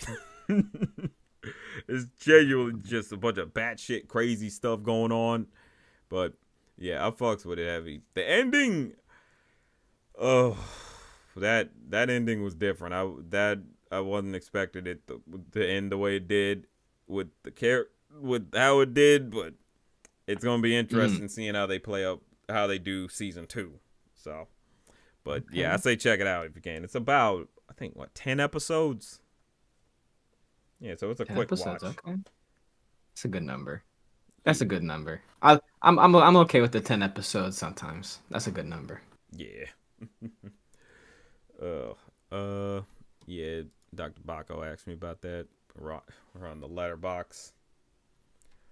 Okay. Oh, oh yeah, I wanted to. I know recently people have been getting into this movie Conclave. Honestly. It's because it's about the Catholic Church, and since Pope Francis Oh passed yeah, away, yeah, yeah. Yeah. like, Okay. yeah, I saw this movie because like me and my family like to watch the Oscars, and so we like catching up on some of the movies, and we low key thought this movie was gonna be ass. We thought, oh, okay, it's a bunch of white men, being boring and shit about the Catholic Church and all that. Sure, whatever. It's not really gonna be anything interesting. Come to fucking find out, this shit is gas. Like, Oh. randomly out of nowhere, this shit is gas. Like, this shit, I don't know. It's PG, mind you. This movie is completely PG, and so there's no like Mm. big there's no real like nasty shit in it. I know, even though it's a Catholic church, you know there's some nasty shit going there, but they avoid that stuff the more, just because it's more an aspirational story. It's trying to say, Mm. hey, the church needs to be different than how it's been how it's been perceived this whole time. It needs to actually do more and showcase real values and virtue. And Mhm. it mostly is dealing with, like, because the main plot revolves around like the church having to replace the pope. They're now going through the whole process of finding a new pope, and like the main thing is the what's this, after unexpected, the main cardinal is like in charge of trying to find the Pope, but he's also trying to find a actual genuine good Pope, a pure Pope who actually is going to lead the church properly into like a good a good era, more progressive era, you know. And so you're just watching this unravel, trying to see him. It sounds boring as shit. I know it sounds boring as shit. Chill, I can't fake. Like, it's like when I read the synopsis myself, even my family was like, "That sounds so boring as shit." But this shit has so much drama. There's these twists and turns that happen in it that you're like, "Wait, what?" Like there's these weird scandals that happen that you're like, "Oh." Like now you're somehow caring about this movie and you didn't expect to. You're just thinking, nah, it's just kind of your regular movie, you know, it's going fine, but then these like something happens as he's finding out certain things about members. You're just like, oh, this is this movie got some suspense to it. It's doing something. Ooh. Like and I can't fake the ending. My God, that ending is fucking crazy. The ending is like, what the fuck? like my family sat up like, oh shit, when the scene happened at the end. Like I mean it, man. If you can see it, like fucking watch Conclave. It is low key kind of essential viewing, especially since the passing of Pope Francis. Like I'm not gonna fake. That's true. So that makes sense. But yeah, on my watch list it goes then. Yeah, Conclave, man, that was a sleeper hit. I wasn't expecting, like, the Oscars was fairly dry, but that was a different type of movie. That's good. No, I sadly have not seen it, but I definitely gonna. The thing is, you said it sounds boring. That movie did not sound boring to me. I think. I don't know. I do like movies of just characters just kind of like existing. Like I don't need niggas to do like flips and shit to like make me entertained. Yeah, there's some little bit of excitement in a bit of that regard, but not like, oh, it's stupid or over the top. It's like, oh, okay, within reason makes sense. You know what I'm saying? Yeah. But that movie, the first twist in the movie will get you hooked into it. Like the second when you start watching it, the first twist that happens, you'll be like, oh shit, hold up, let me set up. I gotta pay attention. Let me lock in a little bit. Ooh, okay. Oh, I do like movies like that, so I'm definitely have to check that out. Yeah. Did you see Sinners? You're the third person to ask me this in the last 2 hours. I have been to 3 different places. I've been to class. I've been on the call. Both asked me, did I watch Sinners? And I said no, sadly. Because I've not had the chance. And also, a movie theater ticket is a lot, but I'm not going to lie. It's mostly I haven't had the chance. But I've heard it's really good. Like, I came from a directing class, and like half the class was like, "Yo, this shit was fire. This shit was gas. This shit was gas." So I can try to like memorize their thoughts and give them to you because I vaguely remember what they said, I guess, but I have not seen it sadly. Heard it's great. I mean, I already talked about it, but I will say it's like you definitely should see it. It's like. This is a movie. This is a new black classic, honestly. Like I know that people might say that's like premature to say. It's like, oh, but fuck that, fuck that. This movie is a classic. Like everyone's saying that. People are gonna be regaling this movie for years. I can see it. Like just because like it's a very textured movie. Like there's layers to this movie that's like you're gonna pick it apart every time you watch it. Like so it is like essential viewing. Whatever ticket, whatever the price, I say pay it and go see it because you gotta see it in theaters. Like if you can't see it in IMAX, which I say it definitely deserves an IMAX viewing if you can, but if you can't, at the very least get to theaters to see it. Okay. I've heard people say that. It's funny. I'm the only black person in my class. 2 people said it's a new black classic. like something along those lines, and I think that's really funny. Like another person in my class, not black, was like I don't want to like seem like I'm overstepping, but this seems like essential black cinema. I'm not Oh, gonna lie. After I watched the movie, and oh yeah. I was like, damn. Oh yeah, man. And it's so crazy because it's about vampires, but man, that you kind of don't care about the vampires a bit as you watch. Like it's a slow burn, but man, you are along for that fucking ride. You are along for the burn. So, like, mm, like I say, every black person, every film lover should easily go watch this movie. God. I pulled up the one screening at my local theater because I Mm-hmm. was like, what if I watch it as soon as stream's over? Is what I thought. I pulled up the seat chart. I can't select shit. I'll have to wait for another day. I'll wait for Damn. another day. I mean, I can't select shit unless I want to be right in front of the screen, which I will oh yeah, them not do neck that. breakers.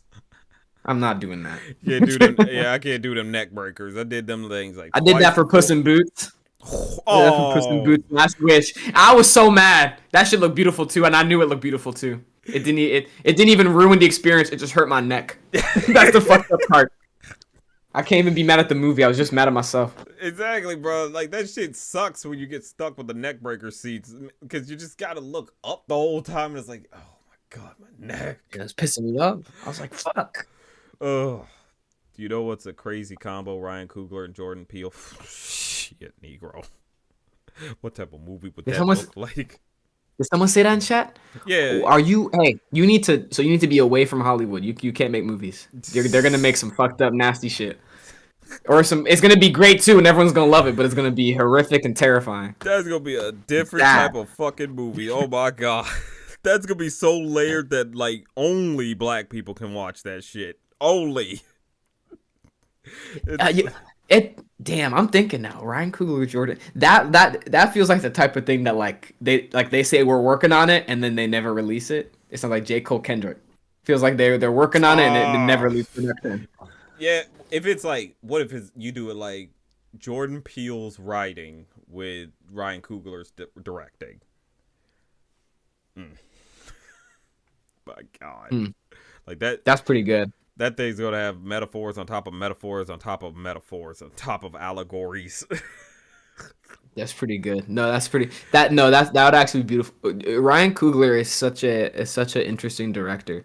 I'm trying to say this without like doxing myself, so I'm not gonna say any names. But one of my professors like worked with Ryan Coogler, and like she'll tell stories about like her time during movies, like and his directing. That nigga is crazy. That nigga is crazy, and man, I know you did film too, so you can Yeah. relate. Yeah. For fucking Fruitville Station, for some of those shots, they had like maybe 3 hours to get a shot for some of those, Oh and he god. still did it. That's disgusting. 3 and I don't mean like, hours. and I don't mean like setup and then 3 hours. I mean you get there and you have 3 hours. Jesus fucking Christ. No, and that nigga still did. I'm like, yo, That no, man's a Ryan Coogler's a monster. monster. I'm not surprised this movie is doing so well. I'm not He, surprised. I just he want to be see it. doing some weird shit in his movies, man. Like you can tell when he gets nerfed, like say the Black Panther movies. But even then, he kind of gave some sauce to a 2 when he got to 2. Mhm. But man, when you seen Creed, I have seen Creed. man, I you fucking saw love that one shot fight.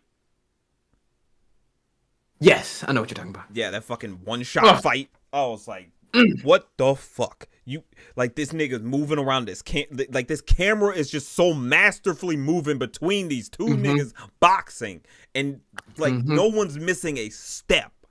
Like the choreography is nuts, and it's like this is Ryan Coogler, dude. Like this dude wants to do. This man wants to bring back cinema. This man, like, I want to bring back fucking because there is this scene, chill, that's gonna make you be like, I feel the ancestors in me. Oh, I'm not kidding, man. I was like, I just felt my body just shake. I was like, oh, like that scene. Like only black people will get me on this shit. Like that scene was fucking spiritual. Figuratively and literally. Okay. Well, now I'm even more excited. I was hoping I'll be able to say I got a ticket, but but I guess I'll wait because everyone's trying to see this damn movie. Oh my But I'm god. very excited. I'm very excited. It looks beautiful. I think the poster looks gorgeous. I think since it got announced, I mean, people were saying like, because I think this got announced like the same day that that Blade got one of its many dates. Um, so people are like, which one comes out first? Obviously, the one with footage. Yep. Anyway, crazy. Oh my god. Yeah, but no, Sinners looks beautiful. Mm. It looks gorgeous. I'm really obsessed with this poster. This poster is really beautiful. Oh yeah, it is pretty sick, man. And it's so original. Like it did 40 million on its opening weekend on a $90 million budget. So and you saying it Dollars? sold out? Yeah, $90 million budget. Oh. Like they kept under 100 million for this shit for an original film, and it's about to do good. It's doing good. Oh wow. Like the word of mouth got like because no one was paying attention to Sinners beforehand until people said, "Yo, this movie like you should actually go see this." People like, let me check this out, and everybody started saying, "No shit, nigga, you need to see this." I'm like, I mean, I had no plans this weekend, but shit, let me go see. Oh. And then you get to next week. So this weekend coming up, and you talking about it sold out already. I'm like, oh, it's only a matter of time for it to get like them big bucks. Like now, the word of mouth. We're back to that again. Word of mouth finally getting out and working. Yeah, original films are back, y'all. That's what I'm saying. I've been saying this for the last like 2 years. There's no reason this many original films should be doing this well, this often, unless that means something. Because they really weren't like 10 years ago. They really were not. Like people will be like, there's a lot of reboots now. There are way more. I feel like there are way more in like the 2010s. Oh, You yeah. couldn't turn your damn head without like Ghostbusters, Jurassic Park. What else? Gem and the Holograms. That Yep. bullshit. Every Come fucking on. thing. Transformers, some multiple. 1 million Transformers movies. Oh my god. Like we got and so to finally get something unique and it had some and it doesn't talk down to the audience. Like it does not talk down to the audience. It makes sure it's like we understand y'all are smart thinking people, okay? We're not going to overly explain it. We're just going to set you up so you enjoy this world and you enjoy these characters, okay? Oh, that like this is the type of film that we've been missing, okay? Missing them good original joints that just the cast and crew just go nuts on. They don't give a fuck and they're like, I'm saying what I got to fucking say, okay? Like that's powerful. That is exciting. Wow. Oh yeah. Like you're gonna come out a different man when you watch that movie. You know what? I actually feel like I do. That's I've been watching a lot of black movies, and every time I finish one, I'm like, wow, I wish I watched more of these when I was younger. Yeah, you said you watched Do the Right Thing, right? I watched Do the Right Thing, and then I started watching a lot of Prim Hood cinema, and for some of those movies, I decided to watch the movie before his video. Yeah. And because of that, I ended up watching some more movies. Because growing up, you know, my dad did not want me watching no what's it called, inappropriate films, like films of like anything like explicit. Mm-hmm. So like a lot of those movies, he was like, no, you're not watching that. He was like, you're not watching that. I'm like, man, but I've always heard of him. And I mean, you know, some of them like, you know, just word of mouth. But Do the Right Thing was beautiful. I was like, wow, that is like because my dad is a New Yorker. I'm not from New York. My dad's a New Yorker, and he raised me like how he raised me being himself. And when I watched Do the Right Thing, in a very like strange way, even though I did not grow up there, like at all. In a very strange way, I was like, I feel like a connection to this film. Like the way these characters are talking, like these don't feel like exaggerations. These feel like people I could see like in my family. Right. Like, or I was like, yo, these niggas are like loud. That's me. Like these niggas are so loud and like so stubborn. Mhm. Like I'm like, wow, that is me and that is my dad. And I was like, that's also my whole family. I was like, maybe that's just niggas from New York. Pretty And much. I really felt like a connection to it. Plus it's like a beautiful movie. Oh Like yeah. like Spike Lee's directing really is really on point in that one. Like he's really doing some shit that I'm like, yo, this That is man cool. made the hood look so cool. Like like that man knew how to make the hood look cool. Like god damn. Oh yeah. This yeah, like the just the way like the setting is just so I don't know, like real. Like in like I've been in New York a few times, like for Christmas, for like family Christmases, and whenever I've Right. been, when it would be like, hey, this is like, because it's like family, so they know to not take you at no damn tourist spot or no nonsense, Mhm. and they're like, so this is like the places where the family's at. I'm like, wow, that feels accurate, like the film, and it's super obviously, right? It's a Right. movie; they did their research, but I don't know, it was just really nice. I was like, fuck, like there's not a lot of movies. Like I feel like every movie with New York niggas are like, yo, the movie, or was it, the city is its own character. The city is its own character. Blah blah blah. Mhm. This like in a way like it I was gonna say it feels like the place where the city is its own character, but I don't even think that's true because the characters are their own characters. There's Right. so many interesting characters Exactly. that are just so alive, and you're like, I know your vibe immediately. I know exactly who you They are. feel Would like I hang out with you? neighbors you've No. had. They feel like Yes. people you've had in your life sometime or you met sometime in your life. It is just like Hmm. or like I said, neighbors that you actually had, man. And it's so real. It just felt raw. Like that's just putting the hood on display. Like and you think about and I came out of that movie different because that ending, because Yep. that fucking ending is like at no point can you say anybody was right in that whole Hmm. situation. And Yeah. like that's one of those I mean, uneasy situations. Like it's just like nobody was right in that whole like. But there needed to be some level of sanity here. But fuck, what type hmm of sanity could there be? Yeah, it's like that whole like last I don't even know how long it was because it felt so like not in time for me. Like it just felt like an experience. But like that whole ending where it's like like they're going in and they're yelling in the pizzeria until the Mm-hmm. end of the movie, the whole time I'm like, whoa. I'm Mm-hmm. like locked in. Oh yeah. And the thing is, when I was watching it, and it's because I was watching it in my room, so I was alone, so I could be as loud as I want. I was low key getting riled up too. I was like, yeah, put some brothers on the wall, man. What the fuck? Just put one, you Right. asshole. And Exactly. then shit Like escalated, and I was like, I'll be mad too. Fuck. Like, I don't know. exactly. It's like you want to get riled up but at the same time, it's like it's his establishment, but at the same time, it's like, ah. Yeah. And like Yeah. It's yeah. you just sit there watching it all play out. That's all. Like you're just like you feel like a bystander just sitting it from afar and watching it all play out and go to hell and back. And you're just like, damn. It's like you Hmm. feel like you wish you could have got involved, but at the same time, it's like, what the fuck were you gonna do if you could get involved? Yeah. Yeah. Like I would like yeah. Like I'm thinking I'm like there's nothing I could have done. But it's the fact that you want to get involved so much and not even in just like there are injustices happening, but in like you low key you're like, yo, this is like my home. I just spent the last hour here. I live here. Right. Don't fuck with my home. You know? And I think it does a really good job of that. And I think it's especially like trying to phrase this well so I don't get in trouble with myself.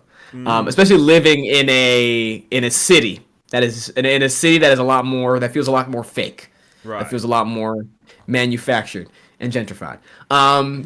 All those things.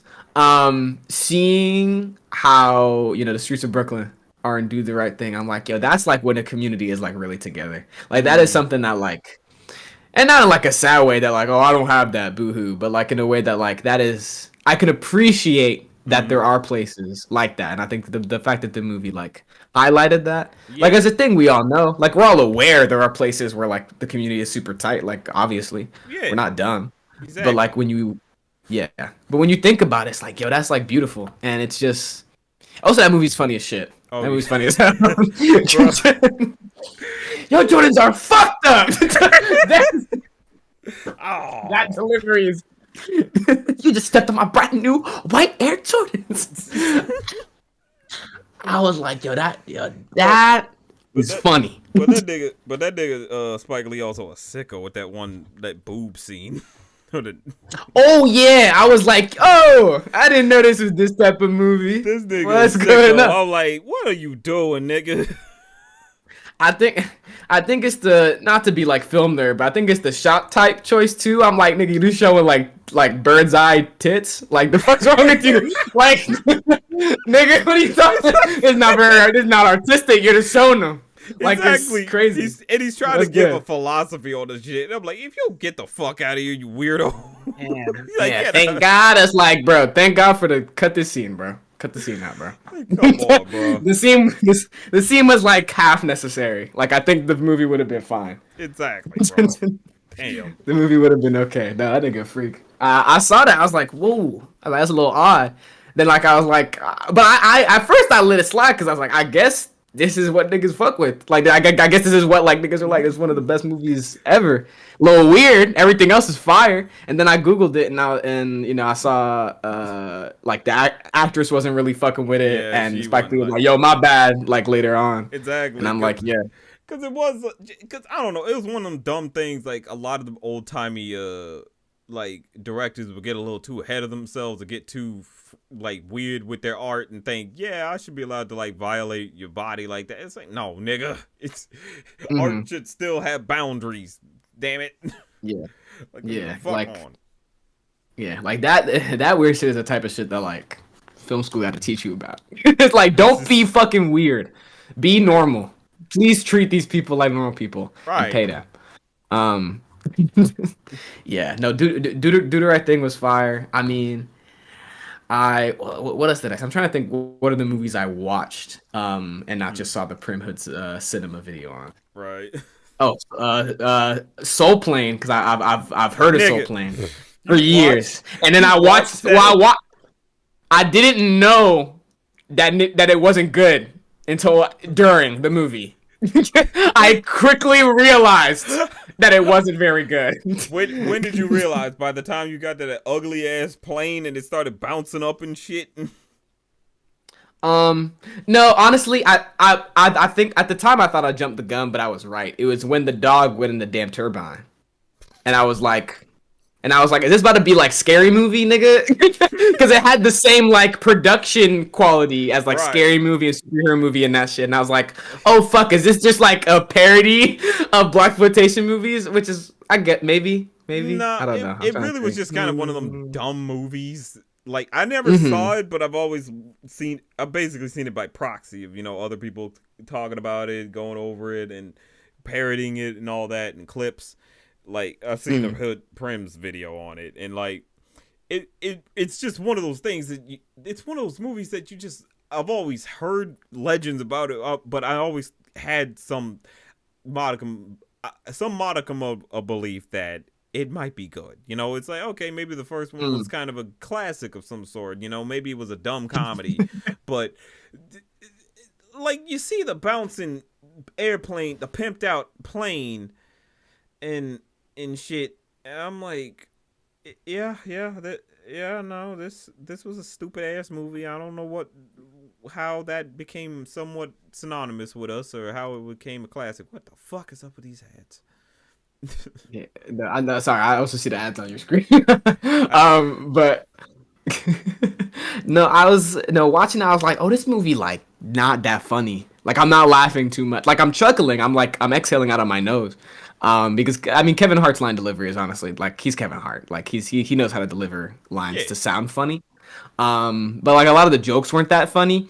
And then like some of the jokes, and I will be honest, the gay man joke.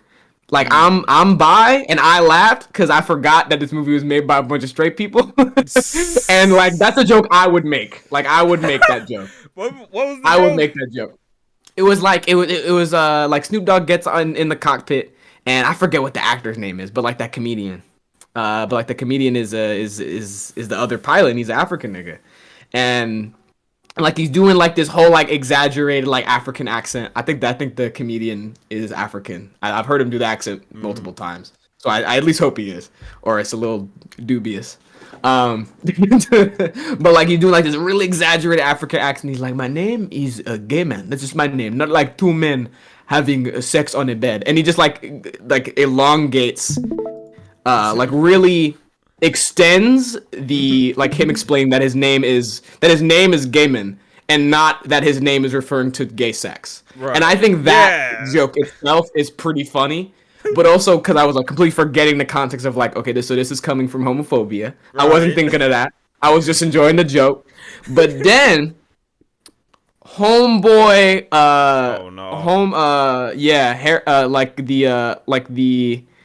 like the Muslim character walks in and they do that whole bit and I'm like, oh, I forgot. It's a bunch of this is racist. I was like, this is a racist ass scene. God. I was like, this is crazy. I was like, whoa. I was like, that's not cool. Oh, that's not cool. If the movie was funny, at least be like, that's a fucked up scene in a pretty funny movie, but the movie wasn't even funny. Right. So now it's just a shitty movie with a bunch of fucked up shitty jokes. Yeah, it was one of the things like back in the 2000s, like they really did get away with a lot of dumbass humor joke like movies, and it's like you could see, I don't know, back in the day, parody movies, like even further back in the day, like black and white shit, like Young Frankenstein, Blazing Saddles, like those movies, those were goofy, but they were smart goofy, you know? They knew it's like you can't just do dumb shit just for the sake of doing dumb shit and think that's funny by default. It like, cause so Soul Plane, I don't even know, cause I wonder who the writers were, because a lot of these black movies from the 2000s low-key weren't even written by black folk. So really? Like, I didn't know that. Crew, here we go. Writers, Chuck Wilson. Who are you? Nigga wrote Soul Train and dipped. I'm good. This can't be. He was active. He was in, what the fuck? Huh? What the hell are these movies? The Curse of the Jade Scorpion as Rainbow Room All-Star. As Al Capone. Who the fuck is this nigga, man? What? I'm looking up Chuck Wilson's Soul Plane. What's this? I'm looking this nigga up on IMDb. Okay, so he's written on 3 things. Oh wait, he's written on 1 movie, but like 2 other video shorts. And I guess like he's black. Okay. Chuck Wilson is black. Who's the other guy? Chuck Wilson's black. David Scott Rubin. No, wait, that's not him. Bo Zinga. Yeah, Bo Zinga is white as a motherfucker. Because I think so. What the fuck? He looks white. He wrote Stan Helsing? What? He's also a producer on the very first Scary Movie. That explains it. Yeah. It's like, we need to get the black audience. What do they like? And that's the thing. Flying, I guess. That's the thing. The Wayans brothers did were the main ones who did like the scary movies, but they ended up kind of losing it, and that's why those became even more dumb as they went along. Like, so, but now I know they got it back, so they're gonna try to bring it back into play. But I don't know how that's gonna work. What the fuck? RZA was a composer on this? What the fuck? Or did it just mean she made a song for it? No, RZA. She made a song for it. My bad. Yeah, not SZA. I also didn't do the math. She probably was a child when this movie came out. Is this SZA? Exactly. Yeah, she's 35. She would have been like in her teens. See. Yeah, I did not do the math in my head. I was like, SZA, that's awesome. I was like, hey, SZA, like, I was like, RZA, the rapper, the old Wu-Tang. But yeah, Soul Plane, I don't know. That was just one of the movies that I just felt like I think I'm good off that one. I don't think I need to put that in my repertoire of black films. Oh Oh yeah, you're good. No, yeah, you're totally good. I think out of the movies I chose to watch, I really wish I chose something else. For I real. really wish I chose another movie. Did you talk about the Sonic 3? I think I talked about it on the stream, but you saw Sonic 3? I did see Sonic 3. I did see Sonic 3. What did you think of it? I thought it was the best one out of the three. I thought it was the best one. Yeah. Um, Shadow was fire. They wrote the shit out of that dude. They Yep. said we need to actually like we need to work. They wrote actually a lot of characters very very well. I think the one thing holding it back, and I don't even think it's holding it back. I think it's my early 2000s Sonic fan that's yelling at me in the back of my head. Is that they still really try to make these kid friendly movies, and not like Sonic should be killing niggas. That's not what I'm saying. But like, I think their desire to constantly have jokes or like constantly remain appropriate is a bit. I think it's like it alters subtle things. Like in my opinion, I don't know how you think about it. Actually, I want to ask, how do you feel about how they changed Maria's death? I think Maria's death was a good change, honestly. Okay. Like I think it for the most part for it working in a sense, because in the game it's way more textured and layered, but they don't explore it well enough. We kind of don't get to really explore the fact that the military killed a child. Like what the fuck? Like so we kind of go, and especially since the English version kind of bastardizes it, because in the Japanese version, if I'm right, it was supposed to be, they actually explained in the plot that it's like, yeah, the military only blamed Sonic for the Chaos Emerald because they needed a patsy to distract from the fact that Shadow got out, and they fucked up on that mission. Like that's a more complex story, but the English version of the game didn't get into that. And so you get to the movie and they make it so she's more an accidental death versus just a direct death. And it's like, I think it works as a good compromise, because the other way would be it is like that's so complex and so layered that it's to talk about military fuck ups in a Sonic movie. That's gonna be, people are gonna be like, what? Like what That's the true. fuck is going on in this franchise? Unless you niggas would be shook. Especially when the franchise doesn't even really touch upon it. Like the government doesn't get punished for it. They just move past it, and it's just like, yeah, we'll honor Gerald Robotnik, which I'm like, the fuck you mean honor him? He was a suicidal maniac. He almost destroyed the world. Like, what are you doing? Like, no. So I think with Maria being more an accidental death, I think it works fairly well, but it's still being a case of, hey, y'all are the reason for her death, in a sense. It's just not as direct, per se, Okay. You know what? I'm glad I asked you, because I did not think of that perspective. I will be honest. Right. I did not think of that perspective, and I think that makes a lot of sense. Because I remember, well, what I still think about it is I think it's a bit silly. Like I think the reason they changed it is because they didn't want to have them like shoot a kid, which makes sense. That's very intense. But I also think the way of going past it, where it's instead they shot a box that blew up and killed her, I think that's a bit silly. Well, I think that's a little bit ridiculous. But that's just me. I mean, think about it like this: military bases have explosives sitting around a lot, in a high intense. Oh yeah, no, yeah. I don't think it's unrealistic. I just think it's a bit funny.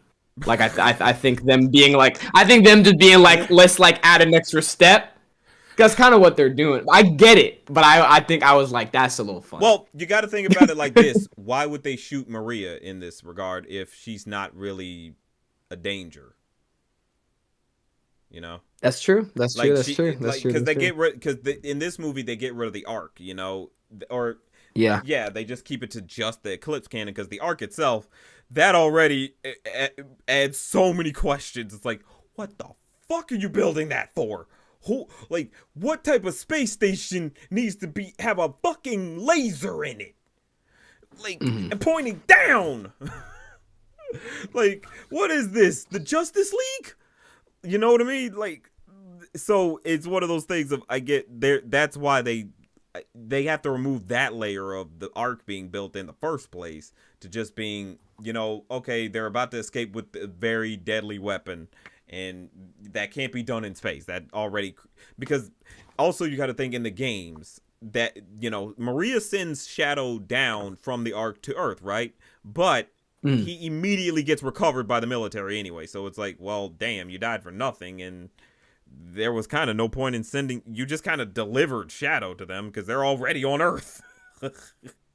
So what good did you really do for them exactly? So yeah, so I don't know. That's kind of how I see it. Yeah, I mean, I know, I totally think that's valid. Like, yeah, I definitely see why they did it. Like, I don't think it's crazy that they did it. Like, I didn't even think they're gonna have anything really even close to what we got. So the fact that we got it is cool. Right. Yeah. But aside from that, I love the movie. I think a lot of the shots are fire. I think, like, I know it's been a bit since we probably both seen it, but like the shot where Shadow is walking in the rain in Tokyo, and like. And that shit is in like slow motion or like something. That shit looks gorgeous. Oh yeah. I'm like, whoa, that is a beautiful shot. I'm like, why are we not talking about this? If that was a person, this would be considered like the best shot of the year. Yeah. This is crazy. Yeah, man. Like this movie, and that's what sucks so much when it comes to these movies. It's like, man, these are animated movies just trying to get out if they could be fully animated, But and I think that's fact. Like, we be cooking, especially since they got Rise of the TMNT animators or storyboard artists for this. I'm like, oh, yes, that makes sense. Yes. Like, that's why that Shadow versus Sonic, them fights always popped off so well, man. Yeah. That Dragon Ball Z ass fight they had, that shit was crazy. I was like, yo! I was like, what are they doing? That's the other thing. Like, this movie gave us shit that games couldn't give us. Like, kind of to bring it back a little bit to Maria, they did Maria better than the games. Because Maria's just 100%. Always this sweet little vanilla little white girl, and I'm like, if you don't get the fuck out of here, like, I'm sorry, like, kids are little bastards, dude. They're assholes. They act up. They throw tantrums. They act joyfully. They jump up a lot. They are hyper a lot. They're not just, oh yeah, they basically got it figured out and they're already speaking in fucking platitudes and shit. Like, or speaking so aspirationally. Like, she sounded too much like an adult to me, you know what I mean? Even her voice was like, you're telling me that's a kid? What? No, I thought, for the longest, when I was a kid, I thought she was an adult. I genuinely did. Because, like, so, the way they have her in the movie, I'm like, that's a kid. That is a kid. She's getting into trouble. She roller skates around. She's like making little forts. She's playing with Shadow. Like, they're having fun. She's smiling. Thank you. Like, you made her an actual kid. I would hope the games, well, I don't know. To be honest, the games need to stop bringing up Maria. Like, let this nigga fucking move on finally. That's true. That's so true. Like, so, so true. But I'm like, every time y'all try to adapt that story from then on, that's how you do it. That's your standard. Like, shit. But, man, this movie, like, I said this before. I was like, I said this to like Tariq and D'Angelo and them. I was like, this movie made love to me. Like, that's facts. That's actually facts. Like, I think that's pretty accurate. Like, it's so insane because it's like they just understood the assignment so fucking well, man. Like, they knew it's like there is severity to this story, there is heaviness to the story. It now the original story, there's bigger heaviness, but at the same time that kind of muddied it a bit. It kind of held it back. You know, a lot of people look back on that story for Sonic Adventure 2 now, and it's like, yeah, it's like you could have cleaned this up a little bit. This could have been cleaned up a little bit, and this feels like a good cleanup of it, low key, where it's like, okay, you took out some of the stuff that felt too much like you can't explore this too much. It's just a thing that's part of it, but we can't address it. We just kind of move past it like it's nothing. Like, yeah, you know, the government did a big conspiracy, created a giant death tower and shit, and created and all that, and let a madman loose up there, and and some, but we're just gonna just gloss over it like it's nothing. Like, what? Yeah, no, it's yeah. I'm thinking. I love the movie. I think my one because I was thinking of criticisms and I was like, yeah, I think a lot of my criticisms might just be like this movie is not another film. It's not like another Sonic film. Is not like is like I was like because most of my criticisms are like, oh, they could have done this, they could have done this, but I'm like, but that's not what they're going for. Right. They're going for like a kids movie, and obviously no insult to that. We love kids movies, they're fun. Yeah. And plus like, well, obviously they can still deliver like drama as this movie did. But I do think my one actual criticism is I think as a trilogy, it's a bit funky, right? Like in terms of like all three films telling a story is a bit like because you watch those first two, you're like, oh, this owl lady got to be like the most important person ever. Like I'm so interested in this owl, a kid in a war. You get to movie 3, you're like, what the? Yeah, Huh? we abandoned What that happened? entirely. Yeah, like imagine I didn't know who Shadow was, and I really loved the idea of what was her name, Longclaw. I'd be Yeah. mad as fuck. Yeah, that's I'd be the like, one thing. dude. Like that's what it is. Like they do have a genuine. There's an actual deeper lore here they can explore, but the problem is it's like Sonic's on Earth, and so I would hope Yeah. for the next few movies, it's like get this man off, get this hedgehog off that fucking rock, damn it. Please get him on his own planet. Get him back there so we can figure out some things. Like, please. And also have more to play around with. You can play around with more unique environments versus just Earth. And I think that's just something I like. That is something that's interested about this trilogy. It's like there really was no faith in that first movie. Like people that once we got that ugly Sonic, said, bury it all, bury your hope for this fucking we done. And then, but then they actually listened and they changed the design, and the movie comes out. It's not great, but it's like it's like actually a decent watch. You can enjoy this. It's a road trip movie. Those aren't great, but it's a decent watch. Then you get to the second one, and they actually took in some of the criticism, realizing, we should play a little more into what Sonic is, playing more into the games and bring those elements in. They actually give us some good fan service. They make it a good movie. There's some wonkiness in the pacing, but it's still good. It's still a good movie. Then you get to the third one. I'm like, okay, you fired on all cylinders and you figured it all. Like, you got this mapped out. You know how to play it right. You do a little goofy shit. Yeah, the goofiness is a little bit much. I do admit that. And to be honest, that my criticism, this is something that happens like during the final act. It's like during the fight, like during the Eggman, the Robotnik's fight. Wait. In this movie? In the third one? Yeah. Yeah, the two Robotniks. I think, yes. Yeah. Yeah. And like that scene, it's not. Here's the thing.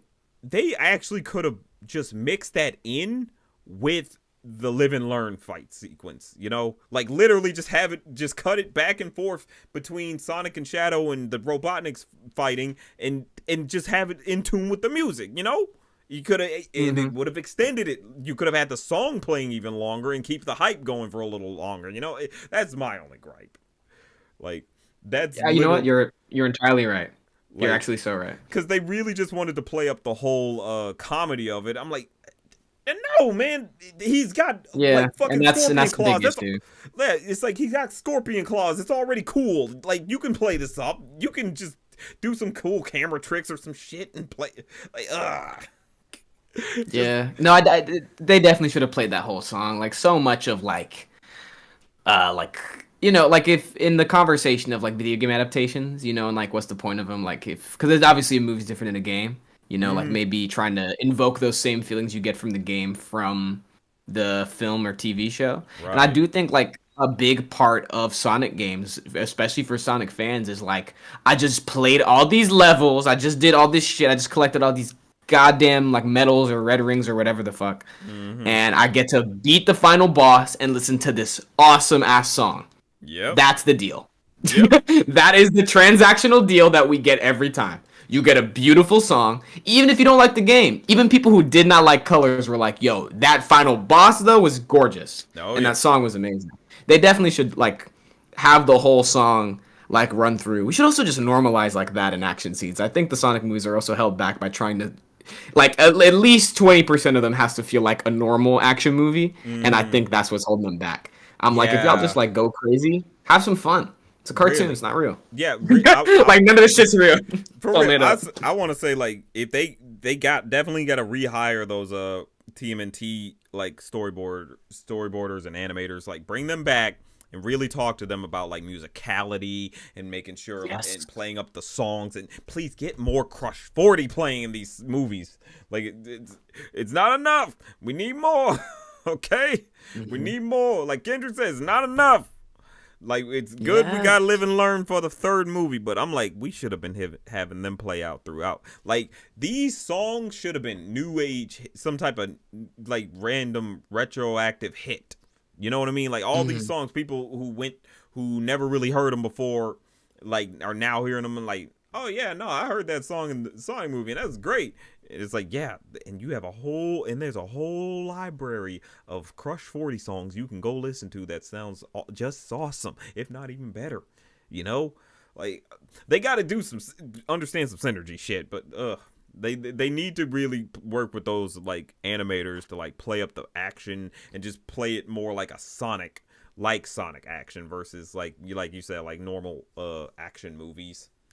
I think they are trying to do a little more. Like I did like the little anti-gravity sequence they did. Like Oh yeah. That I'm was like, very okay, cool. yeah, that felt like a good Sonic type thing you could get with. Yeah. I definitely I mean, yeah, get those TNT animators in there. If I'm the film crew, you know what I'm doing? I'm googling what is it called? I'm like looking up the people who would make those like Sonic sprite animations, and I'm figuring out how to get them on this shit because they have like because obviously like not as easily replicated in like cinema, but I do think like there is something to say. Even just having a conversation, I think that would be interesting. Being like, hey, like how do y'all think Sonic fights? Because I think that's Exactly. super interesting because it's like there's like really no blueprint for like super speed in action yet. Right. Like there's examples, but there's no like blueprint. Like everyone says like, oh, the Eternals one was really good, but that's not a blueprint. How many niggas saw Eternals? Exactly. Did you see Eternals? No, you didn't. Whoever's watching this, you did not see Eternals. Don't lie. Even when you did watch it, you fell asleep, so you don't even remember. That's true. That's facts. You fell asleep. You're like, who the fuck is this alien dude that they don't name this whole time? Is he important? No. Okay. But anyway, God, that movie was So interesting. Yeah, it was pretty. When I could see what was happening. But anyway, sorry, what was I talking about? But like, my bad. Even good. the super speed scene in Eternals is like good, but it's not really a blueprint for like super speed in action. So I think like I barely there is remember not it. a more. Yeah, it was nice. It looked really nice, but I think mostly because you knew what was happening and it wasn't like ugly. Right. And like I guess when people think mainstream super speed, they think of the Flash show. So yeah, Either Flash show or they think a big standard. I think some people think of is like Quicksilver, but that's just slowing That's things true. down, and he just Yeah. moves fast or moves That's faster than slow-mo. everybody else. It's slow mo. So yeah. it's like to really play around with like speed. It's it's like cheating. yeah, with Sonic, it's like he's so versatile because it's like, okay, he can roll up into a ball. You can simplify his movements so much, or you can play around with more after image. They could do more after image like effect stuff where it's like, okay, one is there's a one pose frozen somewhere, another pose frozen as it's completing different actions or something like that.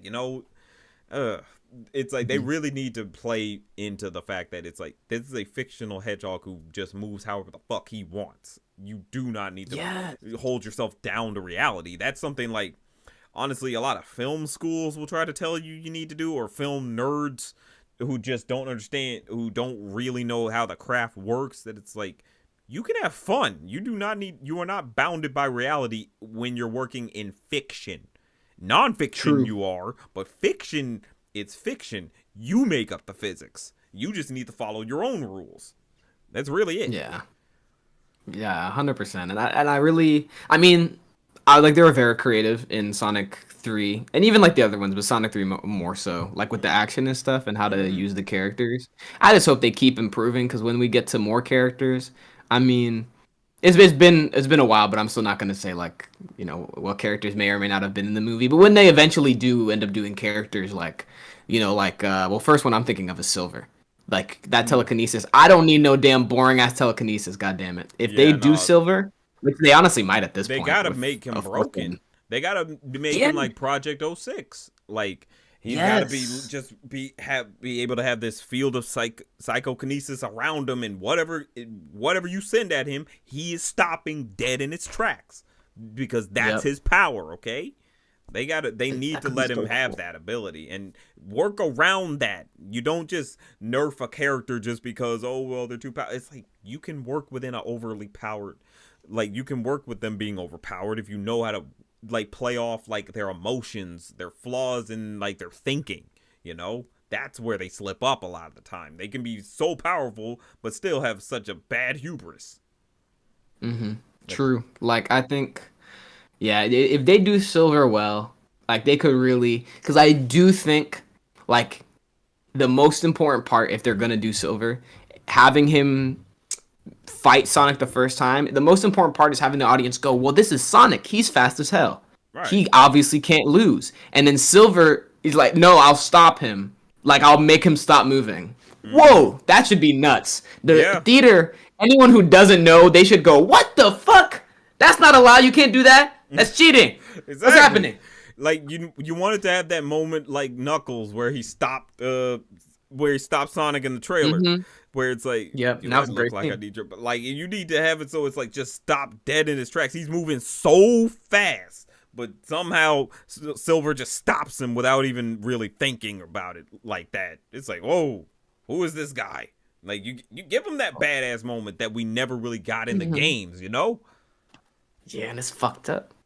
No, they could make Silver so cool. They could make Silver an icon. I'm telling you, if they put Silver in a movie, Hot Topic, you will not be able to avoid him. You will Yeah, see Silver everywhere. I guarantee it. I it's guarantee it. But like, yeah. I'm always wondering because they always tweak these bits of the story of Sonic, with these movies, and so it's gonna be Mhm. interesting if they do use Silver. Like, how would you play him up? Would you want to do the whole time travel thing? Would you want? Because I'm gonna be honest, this is something I've been bugged by when it comes to the Sonic lore is that Silver's stuck in the future, but he keeps coming back to the past and living in the past. I'm like, if you don't do some time travel Crisis on Infinite Earth type bullshit and just force him to be stuck there forever, like just be in the present, like please, that's what I want to happen in a Sonic game. Like make it so Blaze and Silver in them are just in the same universe as normal Sonic. Like Yeah. I think that would be very cool. yeah, I'm trying to think. How would they do that? Like if because I was gonna say like I do want Silver, but I would if I had the choice between Silver and then figuring out what's going on with their lore in these movies, I would actually prefer them to figure out what's going on with their lore yeah, because like I was cool with Shadow now, but I'm like I kind of need this next one to like start explaining some shit, yeah. right? Because it's been a minute. Yeah, I would hope with the way it ends, it's like, okay, it's like we took that detour, but we are gonna come back into what we had before.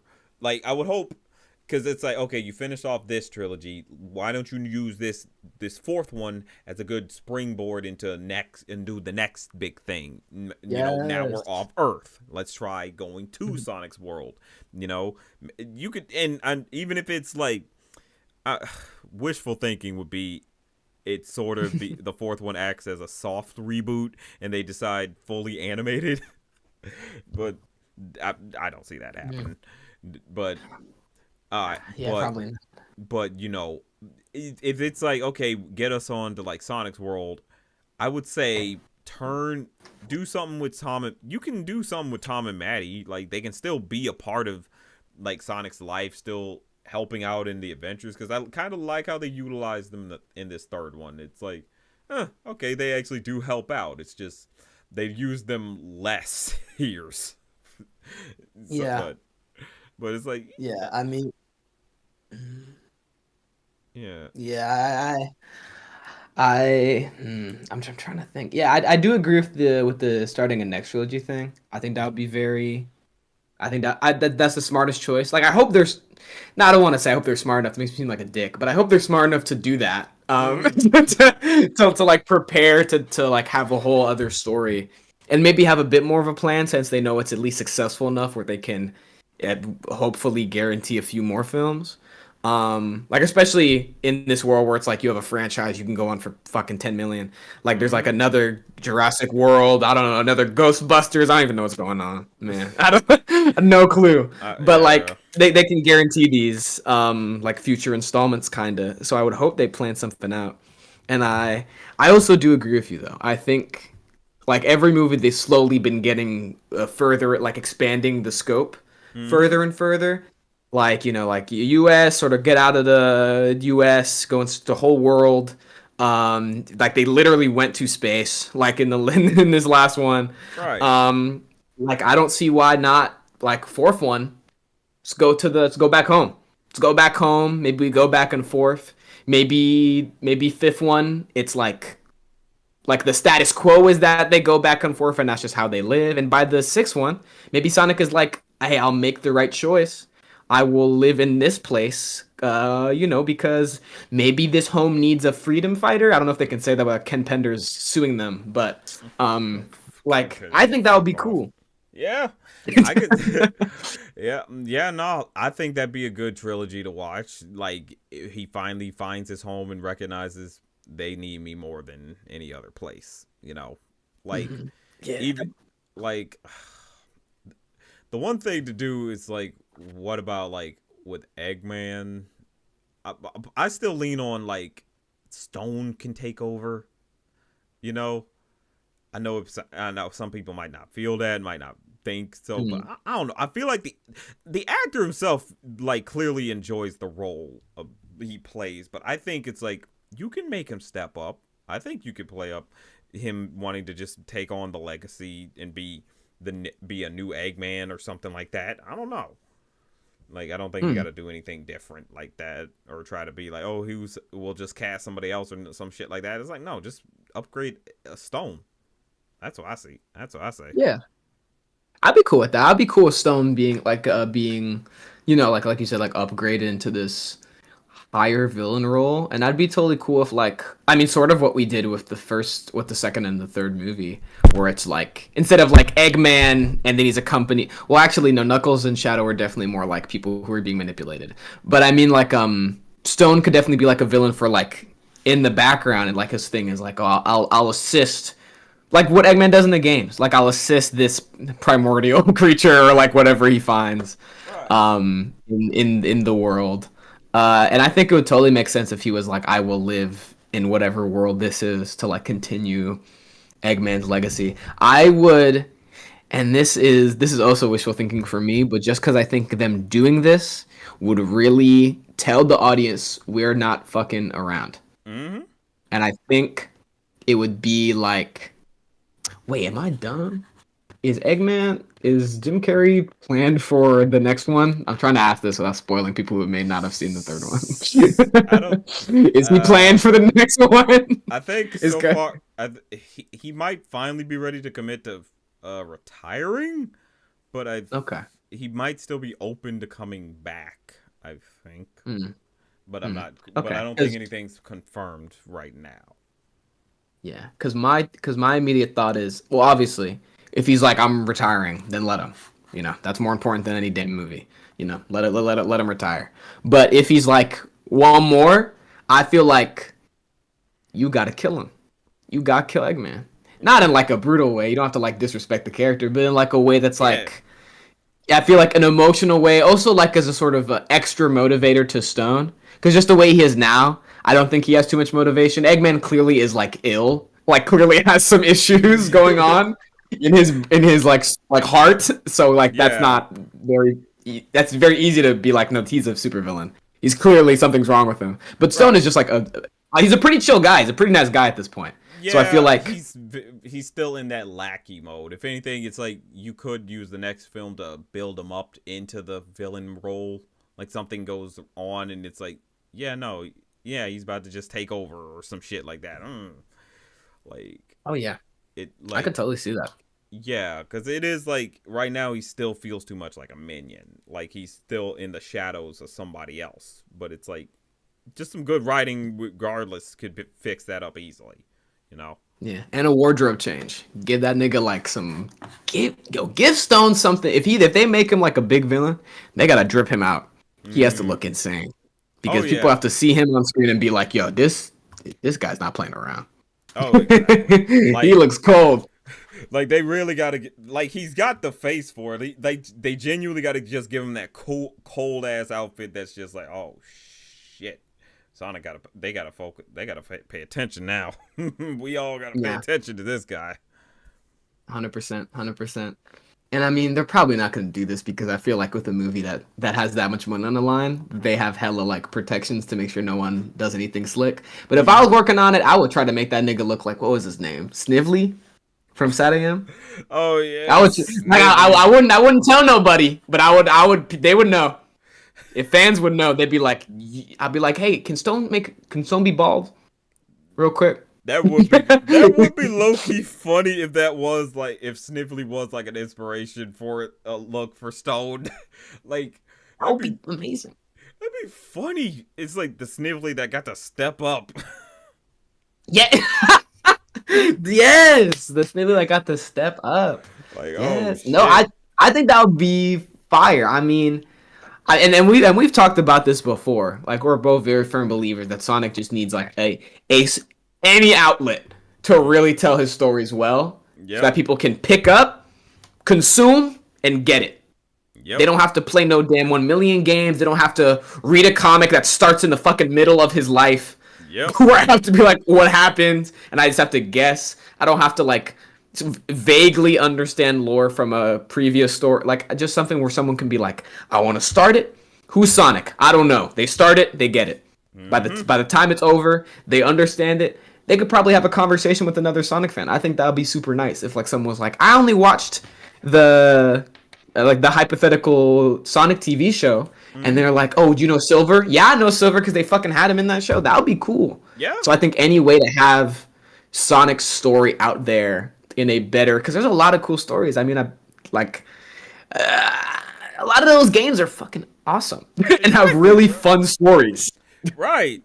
Exactly. Like they're really good, and to be honest, like these mediums are good ways to get people in to Sonic. It's like you just wish they did, because right now the comics are a really good entry point. Like if you know the IDWs right now, not the Archies, those are gone, but like the IDWs are definitely a great introduction to him, like introduction to everybody, and like Sega's trying. I would hope they finally get some good connecting tissue. Connection between the games and the comics and everything. You know, sorry, but like, yeah, I would eventually would hope they get like a new series, not like Sonic Prime, where it's like, okay, this is just kind of its own one-off series, a great series, but just it's its own thing and not a good introduction for those who've never seen Sonic, to be honest. But like, you want that Yeah. X-Men the animated series type of show for, or Batman the animated series for Sonic, something that's just like, this is pure Sonic, this is from start to finish who all these characters show up, and you just this is their adventures. You know, you get some one-off episodes here and there, but you also get some arcs that play off the games. It felt like that's what That'd be so Sonic good. X was, but then you have to deal with fucking Chris Thorndike. That's true. That's true. And they also started at Adventure, which I guess makes sense. That's like the first game with like a real story. Not really. But like that's the first like mainline game with like an actual like plot, like Yeah. start to finish and cutscenes and shit. But I would still be like, give me that 2D animated, give me a 2D animated Sonic show that adapts the games. Sonic Right. 1, Sonic 2, Sonic 3 CD, go there. Just go simple. You don't have to do Rush. You don't have to do you don't even have to do Secret Rings. I wouldn't be, you can skip that. I don't care. Just do the basic Storybook game, games. yeah. just the mainline games, and like the first 3 games are pretty. You can simplify them enough. I Yeah, you feel. could do that like in one arc, really. Like, maybe in my mind, I always think you could probably mix 1 and 2, make that one story, Mm, and then do CD, then do 3 and Knuckles. Boom. And that is like a trilogy. That's like a first season right there. That's a pretty packed first season, but that's a first season. Well, I mean, it obviously would not have to be. every zone. It need to be like a 26 episode season, which that's what we Yeah, used to yeah. do. But I think that could Miss those work. days. Yeah. Because the stories Yeah, are so I mean, simple enough anyway, and I mean, yeah, the levels are great, but you don't get to play you them don't have to do anymore. all of So them. yeah, you ain't got to do them all. Just the ones that feel Yeah. like, oh, what makes sense for Eggman and Sonic, and what would be a fun location between them to battle and all that, or what obstacles to throw in there. Yeah, like it would be so. I don't know. At this point, I'm just like thinking of a fake Sonic show in my head. That's like, oh my god, this is so. But it could Yeah. really work, and these We gotta movies are write like one. kind of the closest thing to that. We gotta write it I and then pitch it. That's what we gotta do, because they're already talking about doing spin-offs and stuff for the movies, like more spin-offs. And I'm like, okay, great. We gotta just like try to get them to convince them to make another show. I'll be like, please, please, we're black, we get it. Please, we get Sonic more than y'all. Trust. real. Trust. That's a nigga. That's a nigga. Y'all don't know, but that's a nigga. Exactly, bro. Like we go do treat Sonic just right, bro. We understand Sonic to a Yeah. T. Like it's Yeah, that's what I'm saying. oh my god. Like Get it's a just black one of man those- in that booth for the 3rd time, please. Please. Oh my god. Like because that's one thing that Sega just needs. It's like something that has the lore of Sonic in a clean fashion. Like it's just a good clean run through of it where it introduces you and you're new and you just get it right then. You just get everything you needed from it. 100%. Also, Kashan, don't worry. Please chat as much as y'all like to chat. Please. Also, please hit that yeah. like if y'all. Love A lot of y'all new and still haven't hit that like. Please hit the like on the stream. Also, likes in the chat. Either one, both actually, please. But yeah. Ugh. These movies, like, it's just crazy to see how much like they've grown. Like video game adaptations, they were in a dark age, man. Like they really were.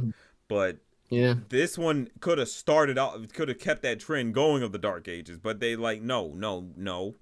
Let's actually do something different. Let's actually listen to the fans of these games and actually see, like, let's hear them out. Let's like take the criticism to heart and try to see what we can do.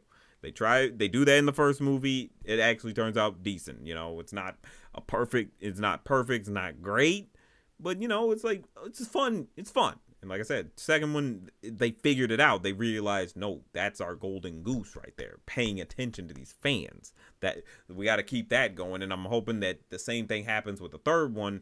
But the biggest criticism is the case of like, yeah, that tone, that tonal whiplash that can happen. It's like you got to be able to let the scenes just be serious, and the jokes. It's like it's not that Sonic can't have jokes, but they got to throw in people who really know how to integrate jokes or know what a good Sonic joke is. It's like, talk to Ian Flynn. Like, they really need to be talking to him more. Like, he needs to be showing up in more of the Sonic media stuff because it's like he knows what makes Sonic funny or what can work in a Sonic. In, like, Sonic media, Yeah. Fucking love Sonic. Sonic. Right. No, it. Sonic's so cool. We could really just like be exhaling and saying Sonic is awesome. I think we'd both be satisfied with Exactly. the next 3 hours of our life. Because it's true. It's so just one of those characters like you just sit around and you think about for 5 seconds, just like, God damn it, that's such a cool character, man. He just stands for all the right things.